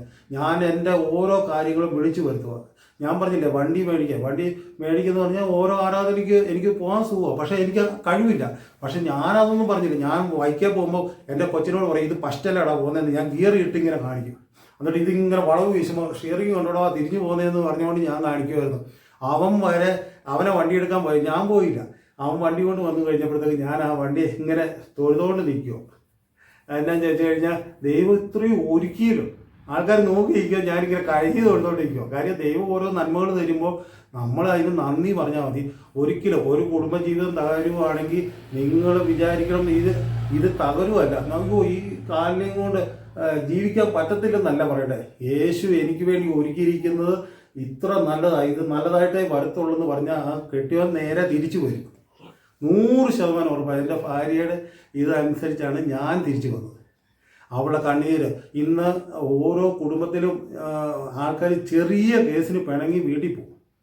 കാര്യം അതിന് ഭാര്യ പോയാൽ ഭാര്യയ്ക്ക് ഭർത്താവിനെ കിട്ടും, ഭർത്താവിന് വേറെ പെണ്ണുങ്ങളെ കിട്ടും. പക്ഷെ ആ പിള്ളേരുടെ കാര്യം ഒന്ന് ആലോചിച്ച് നോക്ക്. അന്ന് ഇവിടെ പോവുകയാണെങ്കിൽ 3 പിള്ളേരുടെ കാര്യം ഒന്ന് ആലോചിച്ച് നോക്ക്. അവർ വഴിയാധാരമാവും. നമ്മൾ ആ പിള്ളേരെ പറ്റി ഒന്ന് ചിന്തിക്കുക. നമ്മുടെ അവസ്ഥകളൊന്നും മാറും. നമ്മുടെ നോട്ടം നമ്മൾ ലോകത്ത് മോഹങ്ങളിലേക്ക് പോവാതെ ഞാൻ പലപ്പോഴും നേരത്തെ ഓർപ്പായിരുന്നു, ഇത് എൻ്റെ തലയിൽ കെട്ടിവെച്ചു. പക്ഷേ എനിക്ക് ഒരുക്കിയിരിക്കുന്ന എൻ്റെ ജോലിയാണ്. എൻ്റെ ജീവിതത്തിൽ എനിക്ക് വേറെ ചിന്തിക്കാനില്ല. നേരത്തെ ഞാൻ ചിന്തിക്കുമായിരുന്നു, പക്ഷേ എനിക്ക് ഒരുക്കിയിരിക്കുന്നത്, എനിക്കൊരു വീഴ്ച വന്നാൽ കൈത്താങ്ങാൻ ഇവള് മാത്രമേ ഉള്ളൂ. വേറെ ഒരു മനുഷ്യനും കാണത്തില്ല, കൂടെ പറപ്പ് പോലും കാണത്തില്ല. എനിക്കൊരു അസുഖം വന്നാൽ രാത്രി ഒരു ഗ്ലാസ് വെള്ളം എടുത്തു തരണമെങ്കിൽ ഇവള് പറഞ്ഞു. കാര്യം എന്നാ അറിയാം, എനിക്ക് ദൈവം ഒരുക്കിയിരിക്കുന്ന ഏറ്റവും ബെസ്റ്റാണ് ജോലി. എൻ്റെ ജീവിതത്തിൽ അത് ഞാൻ 100 പ്രാവശ്യവും വിളിച്ച് പറയും, എൻ്റെ ജോലിയാണ് എൻ്റെ ജീവിതത്തിലെ ബെസ്റ്റ്. പക്ഷേ നമ്മൾ ഓർക്കും അത് കിട്ടിയാൽ ഒന്നും നടക്കത്തില്ല, ഇതിലും ദുർഘടമാകത്തുള്ളൂ, നിങ്ങൾക്ക് വിധിച്ചതേ നിങ്ങൾക്ക് നടക്കത്തുള്ളൂ. ഞാൻ പുനലൂർ പോയി എൻ്റെ ജോലിയെ കണ്ട് കല്യാണം ആലോചിച്ചെന്ന് പറഞ്ഞപ്പോൾ ദൈവം മുന്നമേ കണ്ടതാണ്. ലോകത്തിൽ ഇന്ന് വേറൊരു പെണ്ണാണെങ്കിൽ 2 പിള്ളേരാണ്. ചിലപ്പോൾ ഇവക്ക് കിട്ടും, എനിക്കും പെണ്ണിനെ കിട്ടും. പക്ഷേ ജീവിതത്തിൽ സുഖം ജീവിതത്തിൽ കിട്ടത്തില്ല. കാര്യം 3 പിള്ളേർ അനാഥയായി പോകും. അവരുടെ ഭാവി, അവരുടെ ജീവിതം നിങ്ങൾ തകർക്കരുത്. കർത്താവ് നിങ്ങളുടെ ജീവിതത്തിൽ അത്ഭുതം ചെയ്യും. ഈ മദ്യപാനികളോട് എന്താണ് പൊതുവെ പറയാനായിട്ടുള്ളത്? കാരണം അച്ചായൻ്റെ ജീവിതത്തിൽ 1.5 വയസ്സ് 3 വയസ്സുള്ള കൊച്ചിന് വരെ മദ്യം ഒഴിച്ച് കുടിപ്പിച്ചാണല്ലോ വളർത്തിക്കൊണ്ട് വന്നത്. അപ്പം മദ്യപാനത്തിൽ ഒരുപാട് പൈസ നഷ്ടം വന്നു, സ്ഥലം നഷ്ടം വന്നു, മാനനഷ്ടം, ശാരീരികമായ പ്രശ്നങ്ങൾ. അപ്പോൾ അന്ന് ഇതൊന്നും മനസ്സിലാക്കുകയല്ല. അന്നൊരു സ്പിരിറ്റിലാണ്, ഒരു പൈശാചിക ബന്ധനത്തിലകപ്പെട്ടാണ് മനുഷ്യൻ മുമ്പോട്ട് പോകുന്നത്.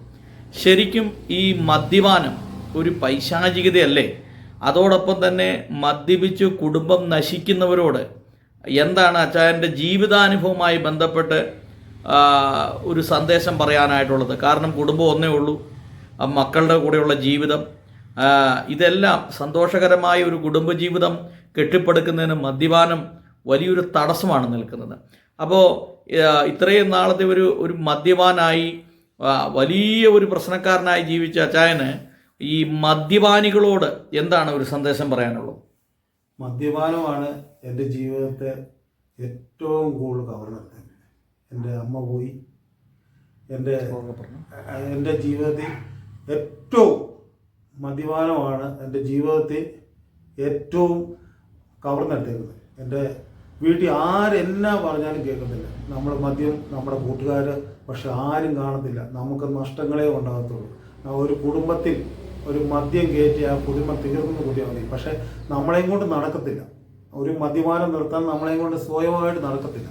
അത് കർത്താവായ യേശുവിൽ വിശ്വസിച്ച് യേശുവിന് വേണ്ടി നിൽക്കുമ്പോൾ യേശുവിനോട് പറയണം, ഞാൻ ബലഹീനനും പാപിയുമായ മനുഷ്യനാണ്, എനിക്ക് വേണ്ടി അങ്ങ് ക്രൂശി സകല പാവങ്ങളും ഏറ്റതാണ്. കാര്യം ഞാൻ നാളെ ചെയ്യുന്ന പാവം പോലും കർത്താവ് ഏറ്റതാണ്. നമ്മൾ ഒരു പാവം ചെയ്താൽ കർത്താവിനെ വീണ്ടും ക്രൂശിക്കുക. ഞാനൊരു വിശ്വാസി, എനിക്ക് ബന്ധുക്കോസുകാരെ സത്യം പറഞ്ഞ് കാണത്തില്ലാത്തൊരു ടീമായിരുന്നു. ഞാൻ അവരെ കൂവി വിളിക്കുമായിരുന്നു ഇപ്പോൾ വഴിയിൽ നിന്നൊക്കെ പ്രസംഗിക്കുമ്പോൾ. ഇന്ന് ഞാനത് കേൾക്കും, കർത്താവേ ഇവർക്ക് കൊടുത്ത ആ നന്മ. കാര്യം ഞാനിങ്ങനെ ഇരിക്കേണ്ടവനല്ല, പക്ഷെ ഞാനിങ്ങനെ എൻ്റെ 10 പേരോട് പറയണമെന്നുള്ള ആഗ്രഹം എൻ്റെ കയ്യിലുണ്ട്. പക്ഷെ ഒരു കാര്യം ചെയ്യും, മദ്യപാനമെന്ന് പറയുന്നത് ജീവിതത്തിൽ അത് കുടുംബം തീർക്കും എന്ന് പറഞ്ഞു കഴിഞ്ഞാൽ അത് നമുക്ക്, ഞാൻ പല പ്രാവശ്യം നിർത്തിയിട്ട്, എൻ്റെ അനുഭവത്തിൽ പല പ്രാവശ്യം ഞാൻ നിർത്തിയിട്ടുണ്ട്. പല സ്ഥലങ്ങളിൽ പോയിട്ടുണ്ട്, അഡീഷണൽ സെൻറ്ററിൽ പോയിട്ടുണ്ട്. എൻ്റെ കൈ ഇങ്ങനെ വരയ്ക്കുമായിരുന്നു. ഒന്നിനെയും കുറിച്ചും എനിക്ക് നിർത്താൻ പറ്റിയില്ല. ഞാൻ എൻ്റെ യേശുവിനെ അങ്ങനെ ഏൽപ്പിച്ച് കഴിഞ്ഞപ്പോൾ എൻ്റെ മദ്യപാനം പോയി. എന്നെ 100 പേര് എന്നെ മദ്യപിക്കാൻ വേണ്ടി ഇപ്പോൾ വിളിക്കുന്നുണ്ട് എന്ന് പറഞ്ഞു കഴിഞ്ഞാൽ പന്തായം വെച്ച് വിളിക്കുന്നുണ്ട്. എന്നിട്ട് പോലും യേശു എന്നെ കൈവിട്ടിട്ടില്ല. ഞാനത് കഴിച്ചിട്ട് പോകും. അല്ല, ഈ മദ്യപിക്കുന്നതിന് വേണ്ടി ഒരു പന്തായം വെച്ചല്ലോ, അതിനെക്കുറിച്ചൊന്ന് പറയാമോ? ഞങ്ങളുടെ ഈ ബൈപ്പാസ് പണിയുടെ ഇത് നിന്നപ്പോഴത്തേക്ക് ഇവിടുത്തെ ഒരു മെമ്പർ പറഞ്ഞു, സജി 10 വർഷം അങ്ങാണ്ടായി മദ്യപാനം നിർത്തി, യേശു അവനെ വിളിച്ചു, അവൻ നല്ല സാക്ഷിയായിട്ട് ജീവിക്കും, അവൻ്റെ പഴയ ചരിത്രം ചുമ്മാതെയാന്ന് പറഞ്ഞു. അങ്ങനെ ഒരുത്തൻ ജീവിക്കാൻ വരത്തില്ലെന്ന് പറഞ്ഞ് ഇവർ പറഞ്ഞ് ഞങ്ങൾ സജിയെ കൊണ്ട് കുടിപ്പിച്ച് കാണിക്കാമെന്ന് പറഞ്ഞു. എന്നിട്ട് 1 ലക്ഷം രൂപ പന്തായം വെച്ചു. ഇതൊന്നും നമ്മൾ അറിയുന്നില്ല. 1 ലക്ഷം രൂപ പന്തായം വെച്ച് ഒരു പാർട്ടി വിളിച്ചിട്ട് 3-4 പേര് അവരെല്ലാം പുറത്ത് നിന്നിട്ട് ഞങ്ങൾ 3-4 പേര് ഏറ്റവും നല്ലൊരു മദ്യം കിട്ടി, നിന്നെയാണ് ഓർത്തത്, ഒരു സ്മോൾ അടിക്കാൻ പറഞ്ഞു. ഞാൻ പറഞ്ഞു, നിങ്ങൾ ഇതൊന്നും അറിയത്തില്ല, എനിക്ക് 1 കോടി രൂപ ഇവിടെ വെച്ചാൽ ഞാൻ അടിക്കുകയെന്ന്. കാര്യം എന്നെ ദൈവം അതിൽ നിന്ന് വിടിവിച്ചതാണ്. ഈ നിങ്ങളെ നല്ല മനസ്സിലായി നന്ദി എന്ന് പറഞ്ഞിട്ട് ഞാൻ ഇറങ്ങിപ്പോകുന്നു. പിറ്റേ ദിവസം അറിയുന്നത് അവരുടെ അടുത്ത് എനിക്ക് ഒരു കാര്യം അവരെന്നോട് പറഞ്ഞു, അവനെ യേശു പിടിച്ചതെന്ന് പറഞ്ഞു. അല്ലാതെ വേറെ ആരാണെങ്കിലും പൈസ എടുത്തു വെച്ചതാണ്. എടുത്തു വെച്ചിട്ട് ഞാനൊരു സ്മോൾ അടിക്കാൻ അവർ ആകുന്ന കെഞ്ചി. ലോകത്തിൽ ആരും നീ പൈസ വേണമെങ്കിൽ വേണ്ട, നീ നമ്മുടെ ഒരു സന്തോഷത്തിന്. ഞാൻ പറഞ്ഞ സന്തോഷം എനിക്ക് ആവശ്യത്തിനുണ്ട്. നിങ്ങളില്ലേലും സന്തോഷിക്കാൻ ദൈവം എനിക്ക് ഒത്തിരി വക ഒരുക്കിയിട്ടുണ്ടെന്ന് പറഞ്ഞു. ഞാനിതെല്ലാം അനുഭവിച്ച് കളഞ്ഞതാണ്. എൻ്റെ യേശു എന്നെ അതിൽ നിന്ന് വിടിവിച്ചതാണ് എന്ന് പറഞ്ഞ് ഞാൻ അവിടുന്ന് പോയി. പിറ്റേ ദിവസം മെമ്പർ പറയുന്നത്, എടാ നീ അന്നേരം ഒരു സ്മോൾ അടിച്ചാകത്തെങ്കിൽ എൻ്റെ 1 ലക്ഷം പോയാലല്ല. ഓക്കെ, അപ്പോൾ ഇപ്പോൾ ഏതൊക്കെ രീതിയിലാണ് അച്ചായൻ്റെയൊക്കെ ഒരു സുവിശേഷ പ്രവർത്തനം? അപ്പം ഇത്രയും വലിയൊരു അത്ഭുത സാക്ഷ്യം ജീവിതത്തിലുണ്ട്. ഇതുമായി ബന്ധപ്പെട്ട് സുവിശേഷ പ്രവർത്തനങ്ങളിലേക്ക് പോകുന്നുണ്ടോ? ചെറിയ രീതിയിൽ പോകുന്നുണ്ട്. ചെറിയ രീതി എന്ന് പറഞ്ഞു കഴിഞ്ഞാൽ നമ്മുടെ കയ്യാൽ അത്ഭുതങ്ങൾ നടത്തി ഞാൻ അതിശയിച്ചു പോയിട്ടുണ്ട്. നമ്മുടെ അടുത്തൊരു BJP-കാരനുണ്ടായിരുന്നു, മരിക്കാറായി കിടക്കുക. എന്നോട് പല പ്രാവശ്യം പുള്ളി പറയും, ഒന്ന് ചെല്ലെന്ന് പറയും. അന്നേരം ഞാൻ പോകത്തില്ല. അദ്ദേഹത്തിന് എന്തായിരുന്നു പ്രശ്നം? ആ പുള്ളി കിഡ്നി പോയി, മറ്റേ ആശുപത്രിയിൽ നിന്ന് ഉപേക്ഷിച്ച് മറ്റേ ഈ ട്യൂബൊക്കെ ഇട്ടേക്കുക. അപ്പം എന്നോട് പറഞ്ഞു, ഒന്ന് വരണം, സജിയോടൊന്ന് വരാൻ പറയണമെന്ന് പറഞ്ഞു. അപ്പം ഞാൻ പറയും, ഞാൻ എന്തിനാ ചെല്ലുന്നത് എന്നൊക്കെ ഓർത്ത് ഞാൻ ഇങ്ങനെ ഇരിക്കും. അപ്പം ഞാൻ ചെല്ലുന്ന സമയത്ത് ഭയങ്കര ആളായിരിക്കും. അപ്പം ജോളി അതിൻ്റെ തൊട്ടപ്പുറത്തെ വീട്ടിൽ നിന്ന് കാടി എടുക്കുന്ന പശുവിന് വേണ്ടി. അപ്പം ജോളി പറഞ്ഞു ആ പുള്ളി പോവും, മരിച്ചു പോവും, അച്ചായൻ ചെന്നില്ലെങ്കിൽ ആ പെണ്ണുമ്പളെ ഇവിടെ വന്ന് തെറി പറയുമെന്ന് പറഞ്ഞു. അന്നേരത്തേക്ക് ഞാൻ പറയും, അവർ പറയും, അന്നേരത്തേക്ക് അവരോട് ചോദിക്കുമ്പോൾ പറയും, ഓ സജിയൊക്കെ വലിയ ആളായിരുന്നു പറയും. അപ്പോൾ ഞാൻ പറഞ്ഞു ഇന്ന് എന്നാണ് രവി ഞാൻ പോവും എന്ന് പറഞ്ഞു. ഞാൻ അവിടെ ചെന്ന് കഴിഞ്ഞ് എന്നെ കഴിയുന്നവരെ ഞാൻ പറഞ്ഞു യേശു അത്ഭുതം ചെയ്യുക വെച്ചാൽ. അന്നേരം എന്നോട് ഞാനിങ്ങനെ വെഞ്ചായിരുന്നു സംസാരിച്ചുകൊണ്ട് നിന്നപ്പോൾ എൻ്റെ അടുത്തോട്ട് വന്നിരിക്കാൻ പറഞ്ഞു. ഞാനിങ്ങനെ ഇരുന്നു. ആ കൈ പുള്ളി തന്നെയാണ് പറയുന്നത്, ഈ കൈയൊന്നൊക്കെ എനിക്ക് വേണ്ടി ഒന്ന് പ്രാർത്ഥിക്കാൻ പറയുന്നത്. ഞാൻ പ്രാർത്ഥിച്ച് ഞാൻ ഈ കസേര കയറി ഇരുന്നു കഴിഞ്ഞോട് ഇങ്ങനെ വിളിച്ചിട്ട് പറഞ്ഞു എന്നെ ഒന്ന് ഏൽപ്പിച്ച് നിർത്ത്, അല്ല ഒന്ന് ഇരുത്താൻ ഒന്ന് പിടിക്കാവോ എന്ന് ചോദിച്ചു. ഞാൻ ആ ചേച്ചിയും കൂടെ പിടിച്ചു. എന്നെ ഒന്ന് നിർത്താവോ എന്ന് ചോദിച്ചു. പുള്ളിയാണ് പറയുന്നത്.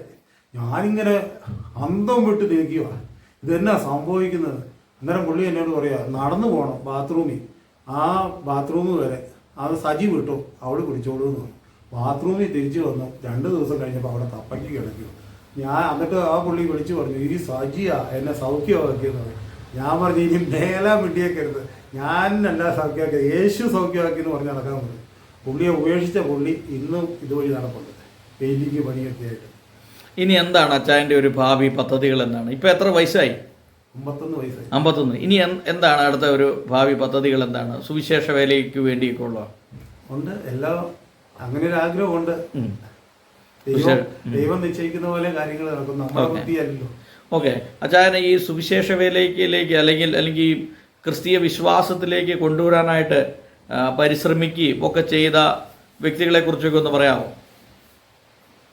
അത് ഞാൻ പറഞ്ഞായിരുന്നല്ലോ ഇടയ്ക്ക്, ഷാജാൻ എന്ന് പറഞ്ഞ ആ കുടുംബമാണ്. ആ കുടുംബം എന്നോട് മദ്യം നിർത്തരുതെന്ന് പറഞ്ഞിട്ടില്ല, ചർച്ചിൽ വരണമെന്ന് പറഞ്ഞിട്ടില്ല. എനിക്ക് ഏറ്റവും ഇഷ്ടപ്പെട്ട ഒരു കുടുംബമാണ്. എന്നാന്ന് ചോദിച്ചു കഴിഞ്ഞാൽ എല്ലാവരും പറയുന്നത് ആ ഒരു വീട്ടിൽ കയറി കഴിഞ്ഞാൽ അവരെയും കൊണ്ട് അങ്ങ് പോകുന്നതാണ്. അതൊരു സത്യമാണ്. പക്ഷേ ഈ ഷാജാൻ എന്നോട് ഒരു മീറ്റിങ്ങിന് വരാൻ പോലും പറഞ്ഞില്ല. യേശു മോനെ സ്നേഹിക്കുന്ന കുറേ വചനങ്ങൾ പറഞ്ഞു, കാര്യങ്ങൾ പറഞ്ഞു. അവരുടെ കാര്യങ്ങൾ നിവർത്തിച്ച് അവർ പോയി. അതായത് അവർ സുവിശേഷം പറഞ്ഞു. പിന്നെ പ്രവർത്തിക്കേണ്ടത് ആരാ? യേശു അവരെ കൊണ്ടുവന്ന് ഒരു മുഖാന്തരമാക്കി. മുഖാന്തരം ഞാൻ അങ്ങോട്ട് ചെയ്തു. ഇപ്പം ആൾക്കാർ പറയും ഓ അത് അവന് പൈസ കൊടുത്തിട്ടൊക്കെയാണ്. ഞാനും പറഞ്ഞിട്ടുണ്ടല്ലോ, അവർ ബന്ധുക്കാർ വന്ന് പ്രാർത്ഥിച്ച് ഇങ്ങനെ അവർ വിളിക്കുന്നത് ഞാൻ കേട്ടിട്ടുണ്ട്. ഞങ്ങളെ ഒത്തിരി പേര് വിളിച്ചിട്ടുണ്ട്. പക്ഷെ ഈ ഷാജാൻ്റെ ഒരു സ്വഭാവം എന്ന് പറഞ്ഞാൽ ഷാജാൻ്റെ അത് പരിശുദ്ധാത്മാവ് പുള്ളിയുടെ ഹൃദയത്തിൽ തോന്നി. പാരാത്രിക്ക് ഇവിടെ വന്ന് ഈ വീട്ടിൽ കയറണമെന്ന് തോന്നി. അവിടെ വന്ന് പ്രാർത്ഥിച്ചു, അവർ പോയി. യേശു അത്ഭുതം ചെയ്യുമെന്ന് പറഞ്ഞു. അങ്ങനെയാണ് ഞാൻ പിന്നെ ഷാജാനെ വിളിക്കുമായിരുന്നു. എവിടെയാണ് മീറ്റിംഗ്, എനിക്ക് മീറ്റിംഗ് കൂടിയേക്കാൻ ഒരാഗ്രഹമുണ്ട്. അങ്ങനെയാണ് സുവിശേഷത്തിലേക്ക് വന്നത്. ആ മീറ്റിംഗ് കൂടിയാണ്. ഓക്കെ, എന്തായാലും ഇത്രയും സമയം അച്ചായനോട് സംസാരിക്കാൻ കഴിഞ്ഞ ഒരു വലിയ ഭാഗ്യമാണ്. ദൈവം ധാരാളമായിട്ട് അച്ചായനെയും കുടുംബത്തെ അനുഗ്രഹിക്കട്ടെ.